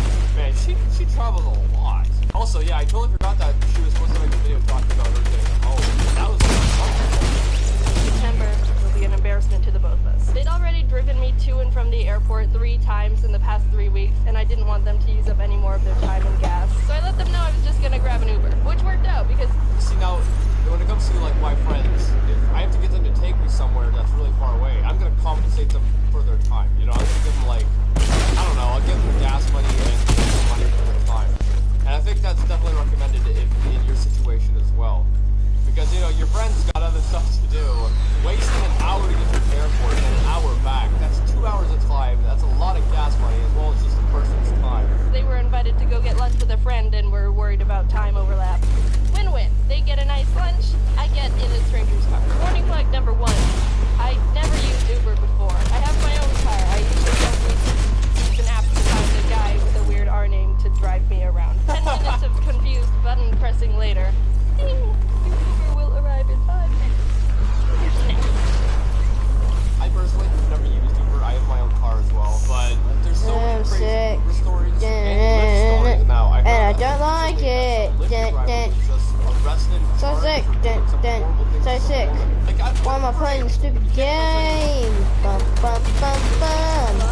Yeah, I'm at the Terminal B between area 44 and 45.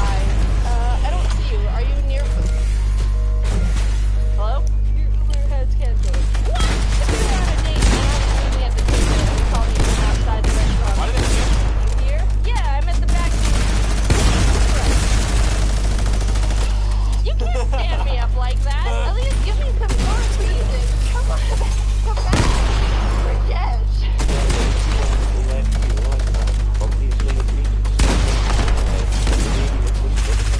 Anyway, I found out that I needed to be on the upper level of the airport.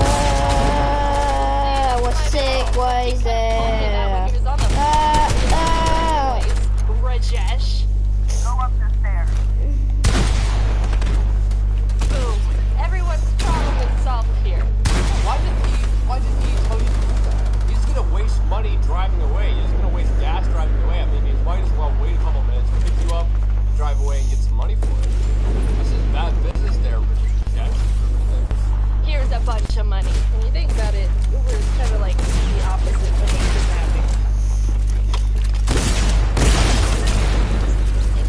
I got a new Uber that took 15 minutes to arrive. An hour later, I was home. Maps can be kind of wonky with my house address, so we started driving past my neighborhood. How does the GPS not know where Oh, it was back there. Sorry about that. Oh, that's okay. I live in a little community with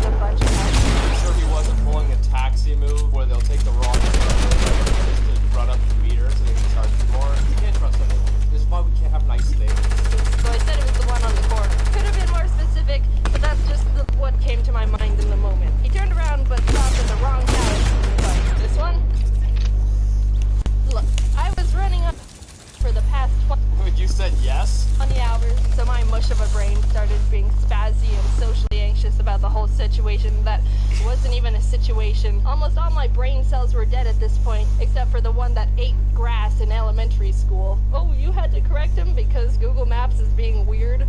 I didn't know you were Satan. I felt like I was Bob. Actually, if it's close enough that you know where you are and you know that, you know, you can walk home in like 10 minutes or something, it's probably best to get out now. So that way, if the Uber driver is a little bit loco, you know, a little bit crazy, he doesn't know where you friggin' live. It's always best not to get an Uber driver right from your house. It's best to walk, like, you know, a block away or whatever, and then get one, just so that they don't know where you live. Because if they're crazy, well, now you're in trouble. Bothering him a whole lot with all the one corrections I gave him. So in a panic, I was like, this is the wrong house. Yep, this is it. Thanks so much. I really appreciate it. Sorry for the hassle. Wow, is it great to be home at this house that I live in again. Oh, how I missed it.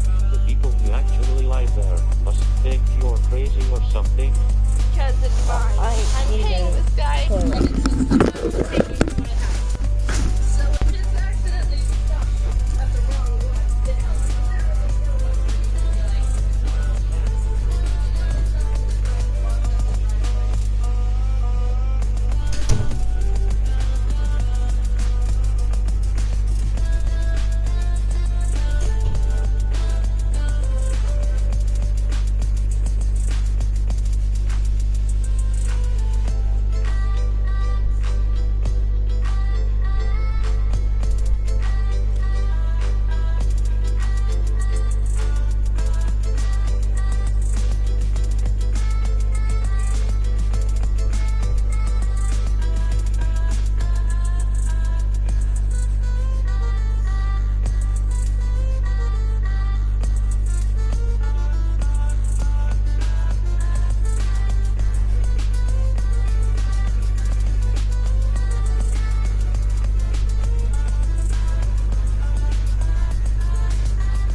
trying. What? 7?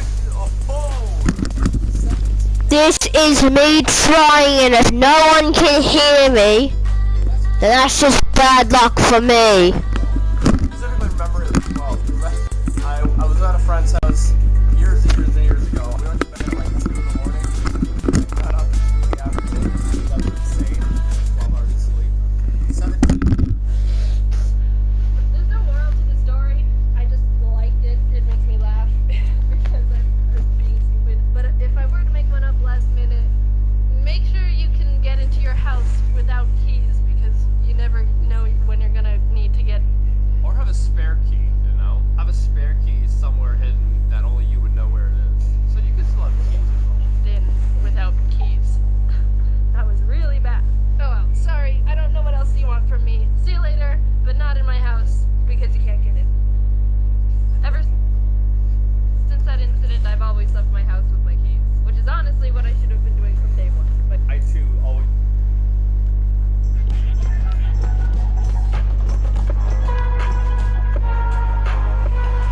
Take the right. What's up, you guys? I'm Charlie. Today I'm going to be reacting to the history of my hair by Jane Animations.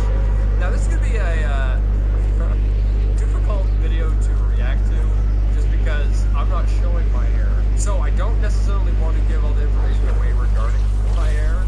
So when I'm going to talk in here, I'm going to try to work my way around words, I guess. I don't know.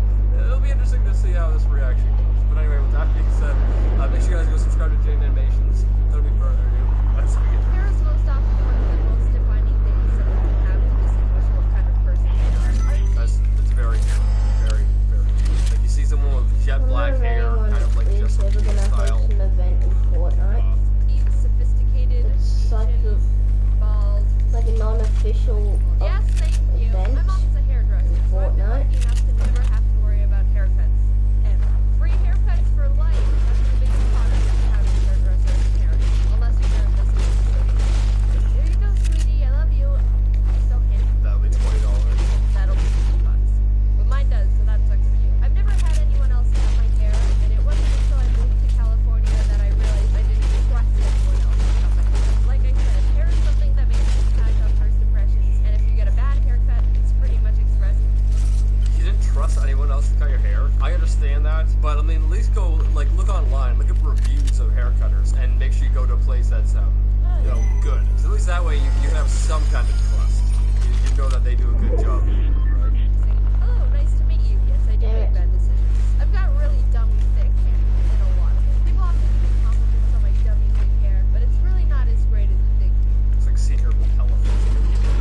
I'm sure there's a bunch of ways I can style it to really cool and nice, but I was cursed with not giving a crap, so most of I like that video game. I need a haircut that is just naturally good 99% of it.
you stop doing the crazy hairstyles? My favorite of the color styles I had.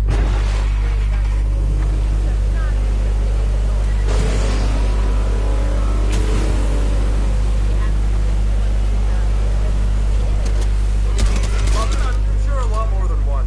I'm sure a lot more than one. Probably like 30%-ish. Word for it.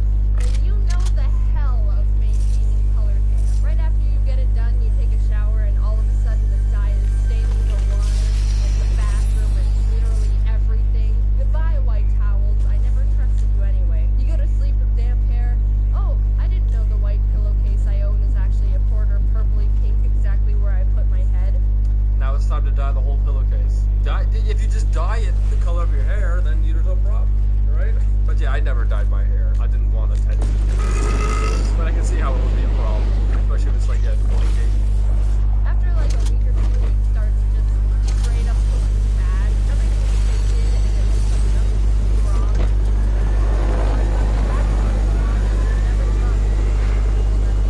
That's gotta be very expensive going back every month.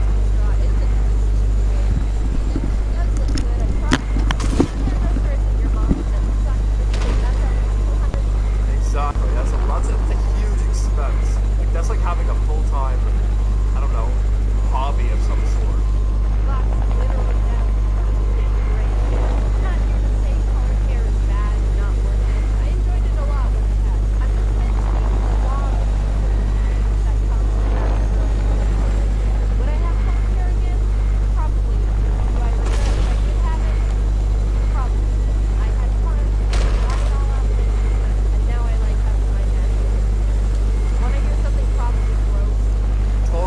Total side note, I hope this is not really good. I read recently, this is on the news, that statistically, I think I'm correct here, don't quote me on this, but I believe a cancer study came out, and women that dye their hair have a higher chance of cancer.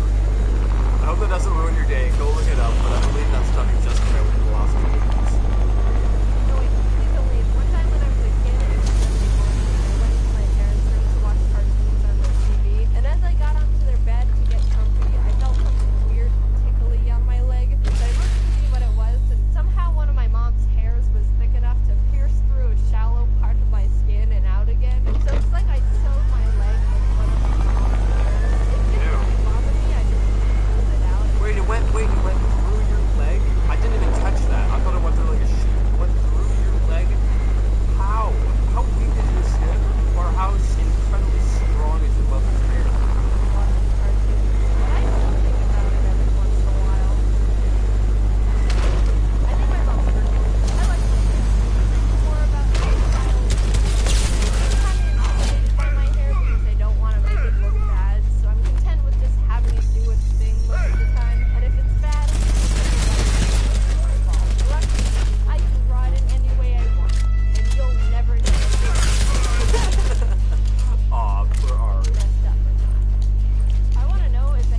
Anyway, I hope you guys like this video. I really enjoyed this. Wait, is she naked here? What the freak's going on there? Okay, I'm gonna... What the hell's going on there? If you guys want to check out what I'm talking about, at 6:22 in Jaden's video, there's fan art, and it looks like she's freaking naked. I am so confused. Alright, whatever. I like this video. Surprisingly, I didn't have to give any information about my hair, so I'm glad there. But yeah, I didn't really do anything crazy with my hair when I was a kid. You know, I didn't dye it or anything like that. I just didn't really see the need for it. I haven't watched dye it either. I was more focused on like fitness when I was younger. There's nothing to like and about instead it. of spending $200 a month on getting my hair done, I would spend probably, like this is all throughout high school, I'll probably spend upwards of $100 a month on fitness related stuff, whether it be pre-workouts or I don't know, protein shakes. You know, I've wasted a lot of money over the fitness stuff. But yeah, I enjoyed this. I hope you guys did as well. Make sure you guys go subscribe to Jane Animations. I'll link to and yeah, with that, Cool, dude. That's XP, idiot. It's 700 XP. What?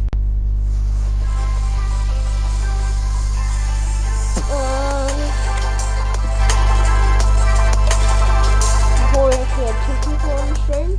What is up, you guys? I'm Charmix, and today, be reacting to my time at Camp Operetta. I think that's how you say it. I'm not really sure. But this is by Jane Animations, and I love Jane Animations. But yeah, I'm not really sure what to expect from the title. I mean, it sounds like she's going to opera camp, but I could be completely wrong. But with that being said, the original link's in the description. Make sure you guys go subscribe to Jane Animations. Without any further ado, let's begin.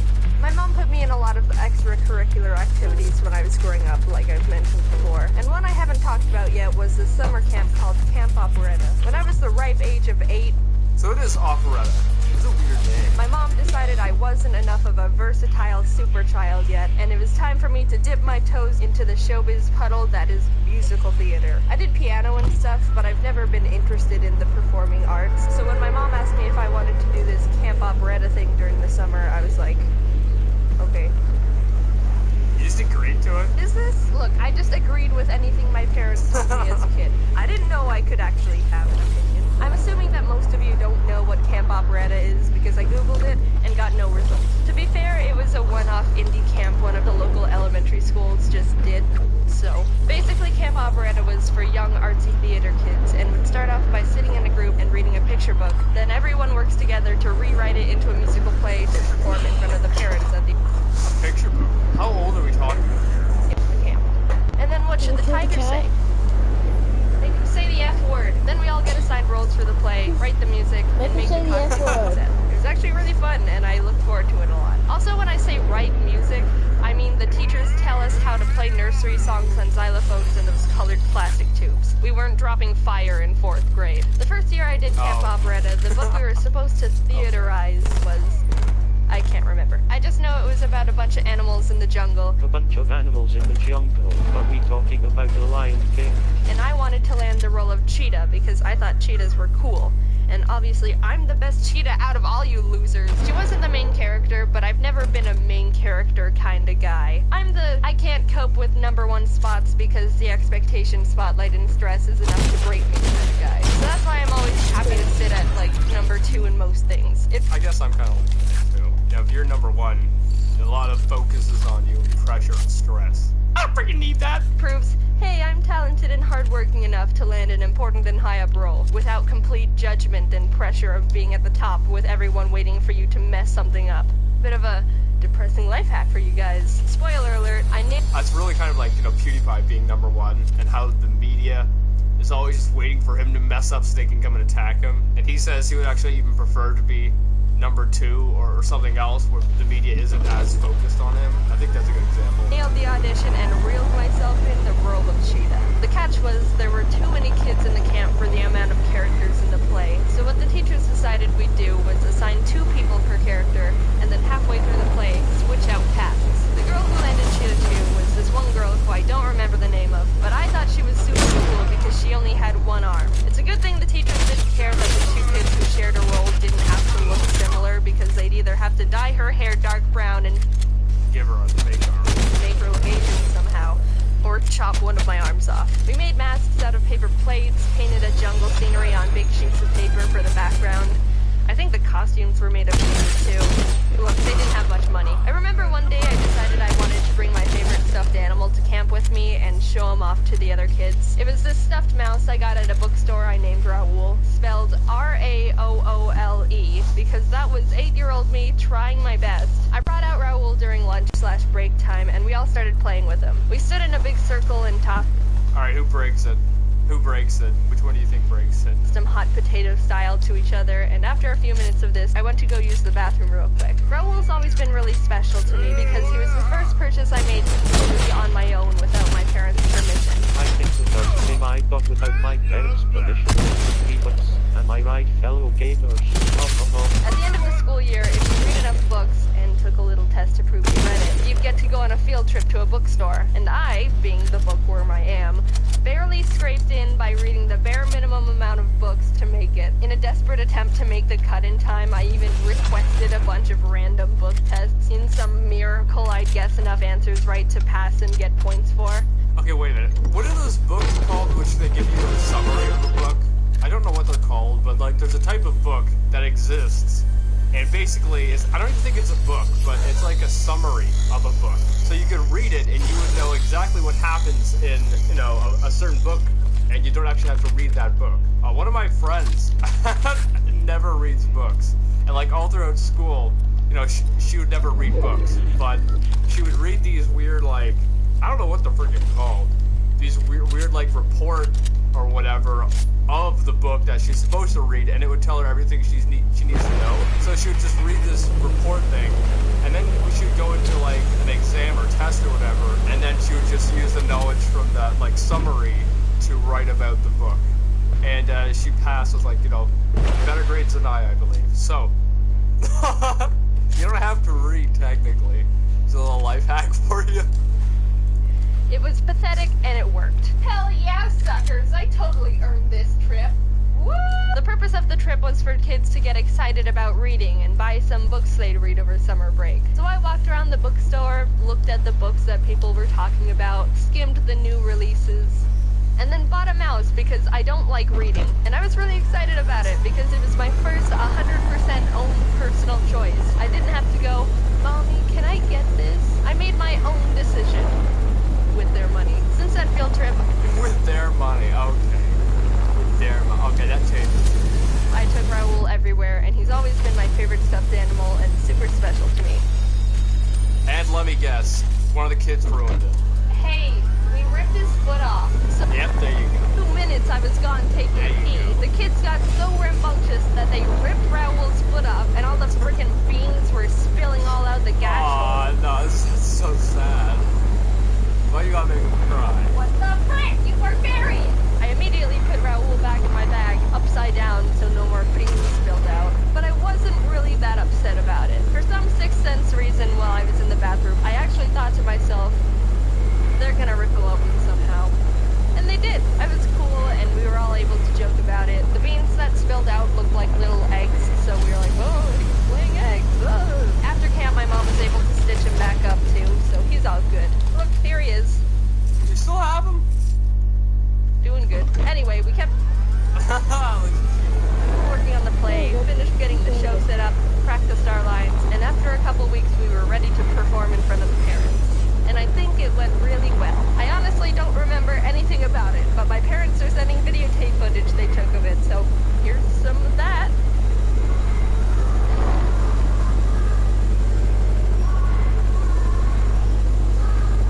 Is that Jaden there as the, this supposed to be a cheetah? But that's not the end of Camp Operetta. I went again next year, and this time we did a play on the rainbow fish. The story of a special fish with shiny rainbow scales, and no one wanted to hang out with him because he wouldn't give them what makes him special. And the only way he felt like he could be happy was to give away his specialness to the fish that only wanted to leech off his beauty. Sounds like famous people in the French who only want to be friends because the person is famous. That is messed up. Setting aside the controversial morals of the book, Yeah, the plot of that book seems a little weird. we got to work turning it into a play. There weren't as many kids this year, so we needed to share roles. I ended up, again, with a semi-main character, the seahorse. Now, hardcore rainbow fish stands are probably saying, wait, there's no seahorse in that story. And you're right. As a group of kids, we decided to completely create a new character in the story because we liked seahorses. And that was the cohesive moral story about accept. Total side note, have you ever seen seahorses give birth? So that was an odd question. It's friggin' disturbing seeing them give birth. It's friggin' disturbing because they have like hundreds of kids at once or something. Like there's so many of them. And honestly, I don't know, it reminds me of baby spiders, and I hate baby spiders. Alright, I don't know where I was going with that. Acceptance and loneliness. Can we add a seahorse? They can say the F word. During the music learning part of the play, the teachers asked us who could play the piano because they wanted to assign someone the role of playing the Under the Sea melody from The Little Mermaid without botching it up. I, along with 3 other kids, raised our hands, and we were taken to the piano to do a little musical audition. The other kids took turns playing Mary Had a Little Lamb and Twinkle Twinkle Little Star, and I quickly She comes in and plays Beethoven. realized I was overqualified for this part. When it was my turn to play, I sat down and played Pachelbel's Canon I memorized from my piano recital, like a show-off. That was the one time I realized I was the ancient kid in a scenario. I got the part. The night of the play, we got into our costumes. Mine was made out of a towel with the bottom rolled up to look like a seahorse. I thought the costume was actually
to do anything but ask to use the bathroom. Or hail a cab. Or be flippant. I felt like I ruined the big moment, but talking to my parents afterwards, they said they didn't notice. And looking back, it was probably a much bigger deal in my 9-year-old head than it actually was. I still feel like that was one of my biggest failures in life, though. See, that's exactly why I don't like... Did you consider that to be one of your biggest failures in life? You haven't really failed. Now, take it from a champ who's failed ultimately. I spent like 800-900 hours working on a video game where I made 15 cents. And I can't even collect that money because I have to reach a $70 minimum before I can get paid. So, I've not received any money from the video game I made. Or the other video game I made where I spent like 300 to 400 hours. So yeah, I mean, I'm gonna take life in strides. So I mean, you know, if that's your biggest failure, you're doing quite well. Main roles in anything. Prime example of self-fulfilling prophecy. And that was my time in Camp Operetta. No, I didn't do it a third year because they didn't have enough money or participants, so they had to shut it down. I told you they didn't have much money. You will be forever missed, Camp Operetta. You made my summers more fun, and my Raoul's foot all chipped. Yeah, I did some weird camp things as a kid, but nothing really like this. I mean, I don't know. I would not have liked to do something. I don't like being in front of an audience or whatever. Ironic, I know. I love YouTube. I love doing what I do here. But in terms of like speaking in front of like a class at like school or whatever, I get so shaky, so I could not have done, you know, what she did here. Anyway, hope you guys like this video. If you did, make sure you give it a thumbs up if you're new, and subscribe to the family. Also, make sure you guys go subscribe to Jade Animations if you haven't already. And I think I'd rate this Jade Animations video.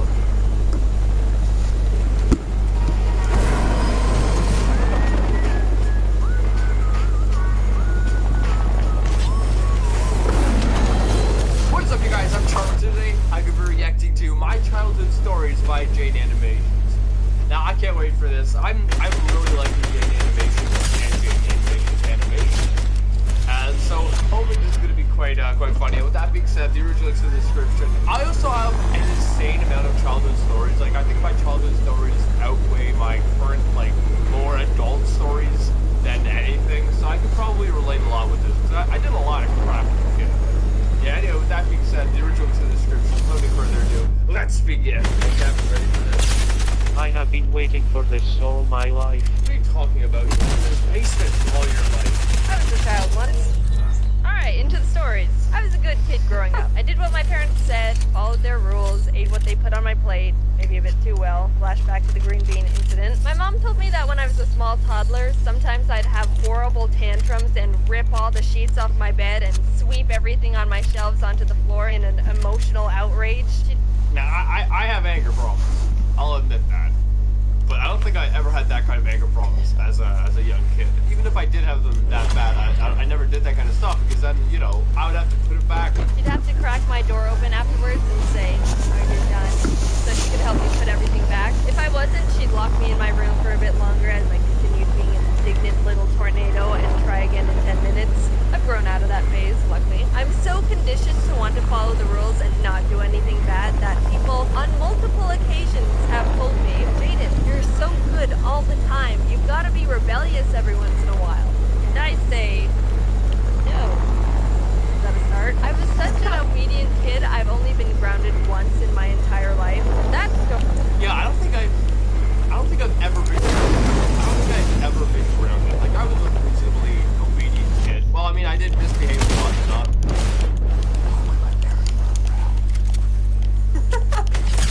Mostly at school. Mostly at school, I misbehaved. story is pretty pathetic. I was maybe 6 at the time and my parents were going out for a date night or whatever to get out of the house. Understandable.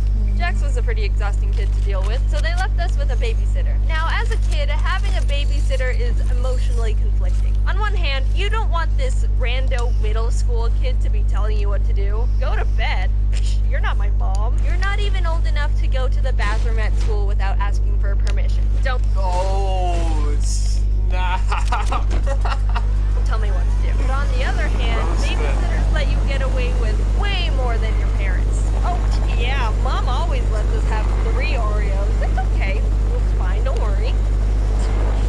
Normally, 2 Oreos. It was getting late that night, and before it was my bedtime, I wanted to play outside on our rickety little playset.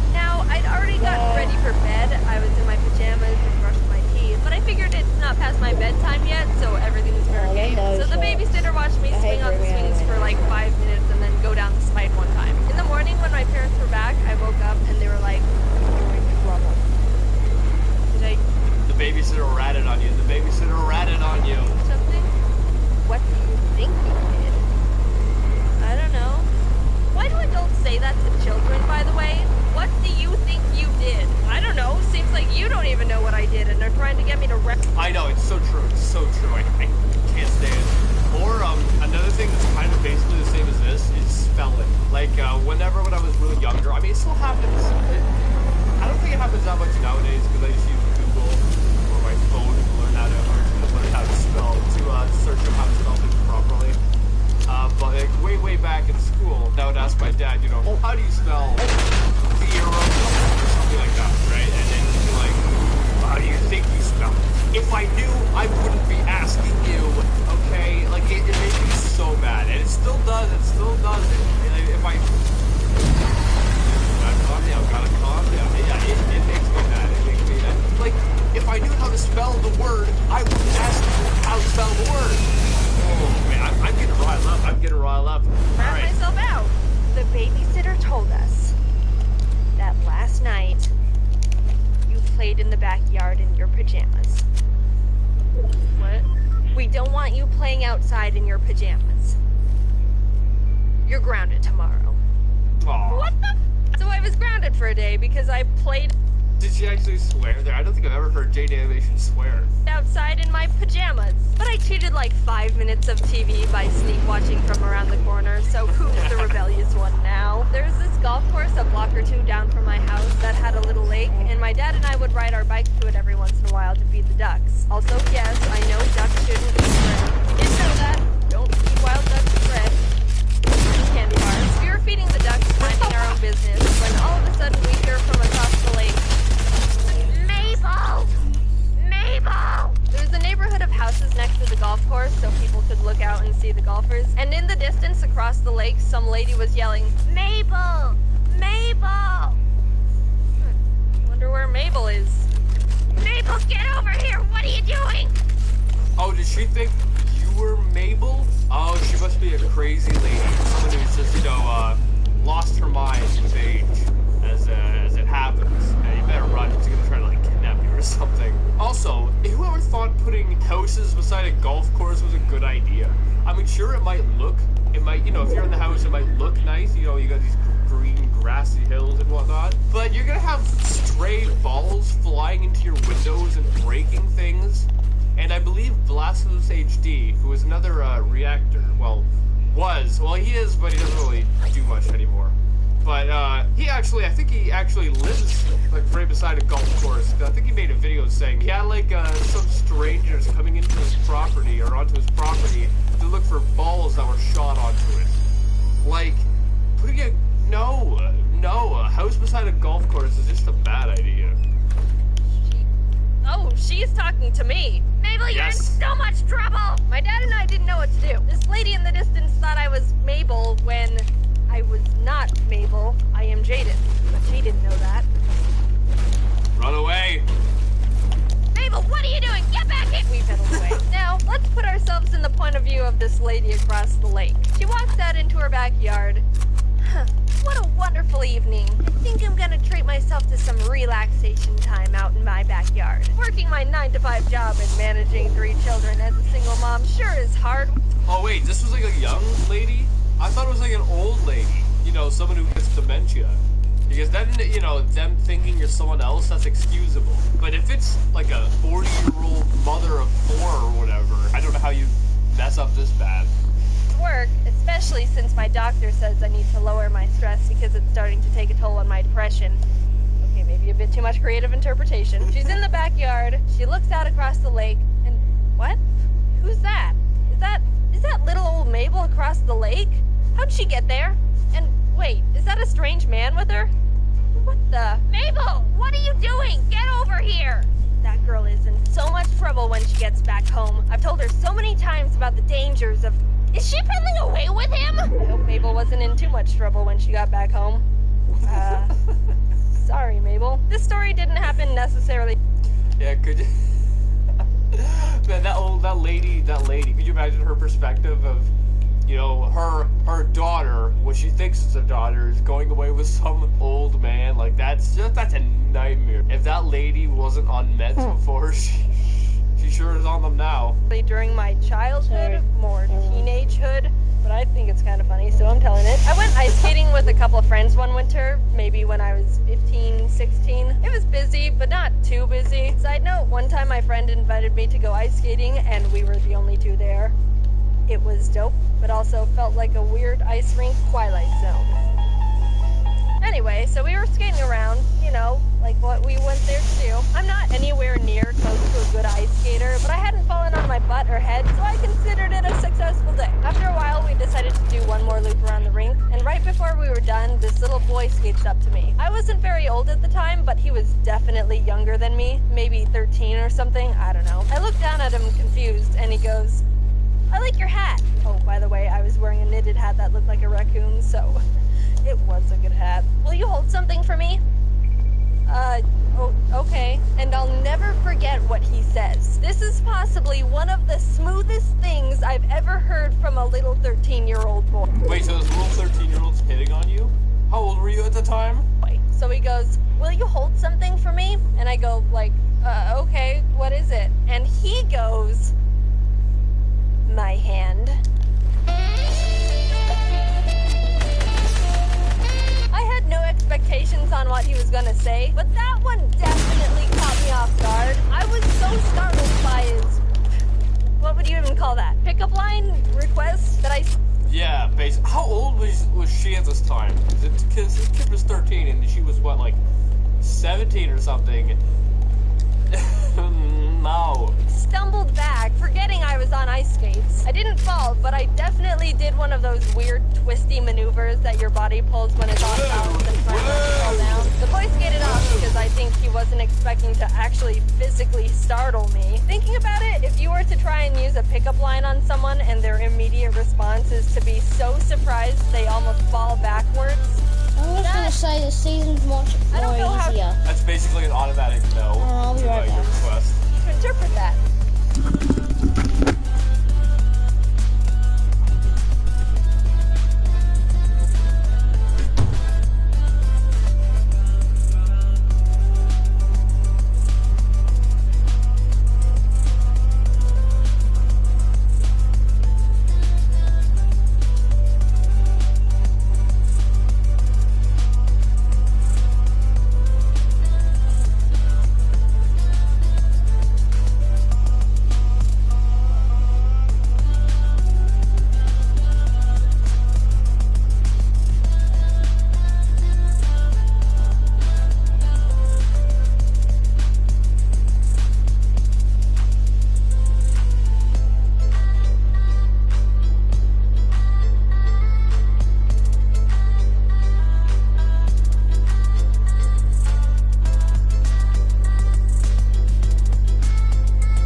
statues and helmets in his office. We always wondered why Lynx not only has a helmet, but also an entire full statue. And we just assumed Epic wasn't really realizing.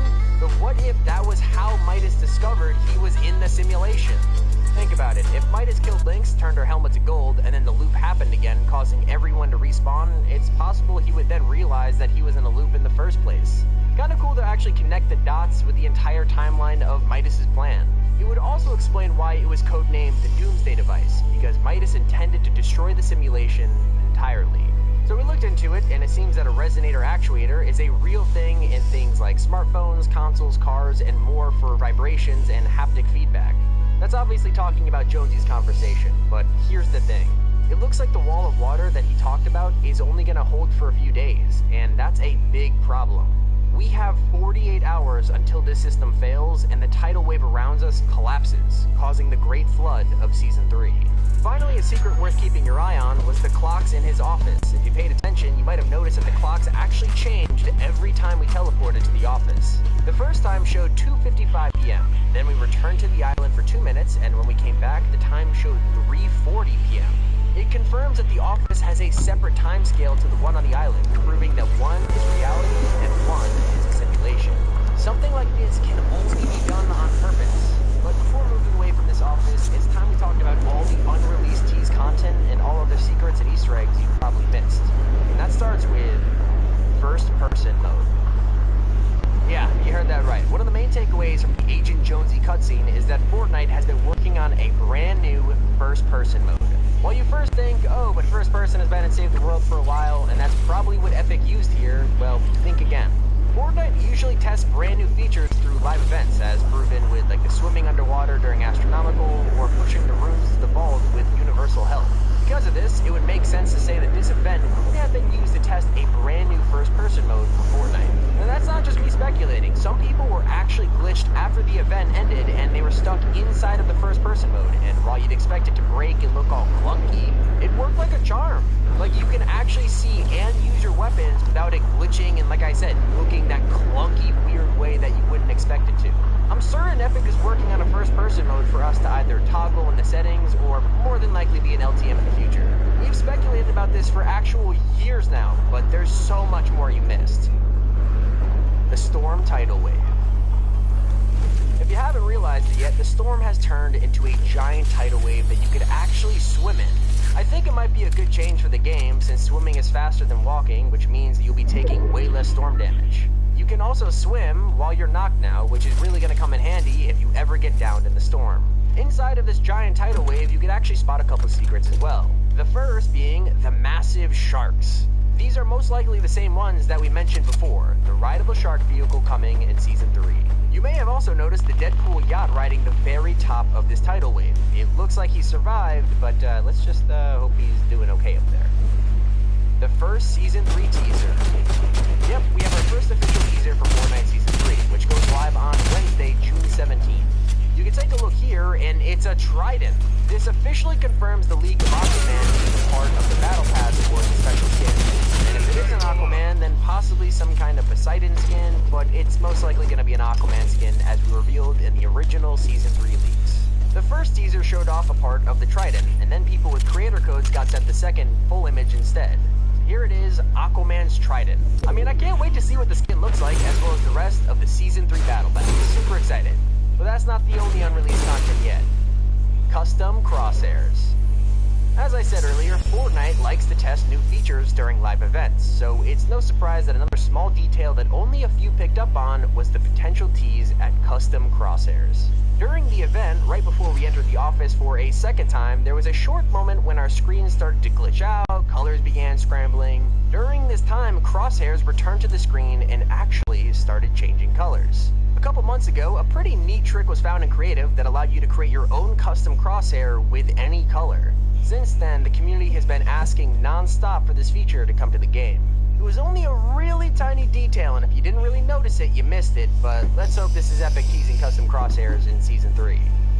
The voice actor's secret. One thing that's been a reoccurring theme around here is that Epic needs to give us more storyline related content. Luckily with this event, it seems like Epic is investing a whole lot more in the storyline than ever before. Not only did we find out that Midas is voiced by Matthew Mercer, who's the voice behind McCree from Overwatch or Levi Ackerman in Attack on Titan, but people with keen ears might also spot that Agent Jonesy sounds an awful lot like Troy Baker. If you don't recognize the name, Troy voices Joel in The Last of Us, Sam Drake in Uncharted, Booker DeWitt in BioShock, and way more. This is particularly exciting because if Epic is hiring voice actors of this magnitude, it means that we're going to be investing way more into the storyline than it has been. I mean, think about it. We all know that Fortnite has been a bit lackluster with story content in Chapter 2, but this event was a huge breath of fresh air. Let's just hope that we get to hear even more from this awesome cast of characters. And finally, the Doomsday device broken. When the device lowered back into the agency after successfully pushing the storm all the way back, it returned back home into Midas' office. So, if you go and check it out in the Battle Pass lobby, you can spot that the glass is shattered and the device seems to be somewhat broken. It's possible that it used absolutely all of its power and now no longer works. It's done. It's likely the Doomsday device and the ruins of the agency won't make it into Season 3. But here's one secret you probably didn't know. If you go to the actual agency in-game right now, we tested fishing in the storm and it doesn't work. But you can fish in the hole at the middle of the agency. While it's kind of neat, we probably won't be able to do much more. I don't know, I thought it was cool. This has been Tommy, keep it here, Top 5 Gaming. Each new season of Fortnite feels like Christmas morning. But it's so easy to forget how special each season is, or how much actually happens. So today, Top 5 Gaming presents Fortnite Rewind, a recap of the best moments of Season 2. I say we take a trip back in time, shall we?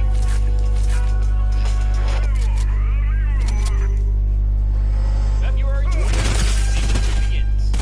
When these AI were first added to the game, the community definitely had mixed feelings about it. As time went on, they developed active liking, which led to a whole lot of rage.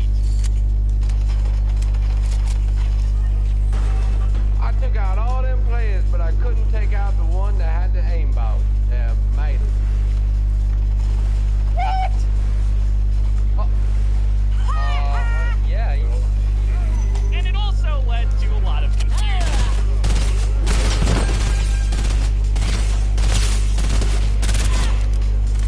I think we can all agree Brutus and his minigun have stirred up a lot of controversy in the season. As for why, well, sometimes he just likes to drop by.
what's going to be the new change.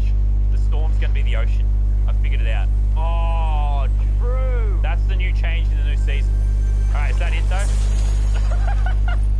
Look at Freshie. Look in the water. Look at Freshie boy up there. Are you taking? Oh, you're taking damage though. Yeah, I died. Oh, so this is the big change. Okay, that's pretty sick. Big brain, Lennon. You got it right. I'm pretty sure the storm is now just water. Oh, that's the big change. That's the big change. Is the storm is a big tsunami wall. Oh my god. Sick. That's pretty sick. That's insanity. Alright, let's leave and queue up and do a normal game and see what happens. Dude, this is insane. So that's just oh my god, that's pretty cool. I like that. Dude, look at it close. Alright, we're gonna see what the storm looks like when it closes now. Holy crap. Look at it.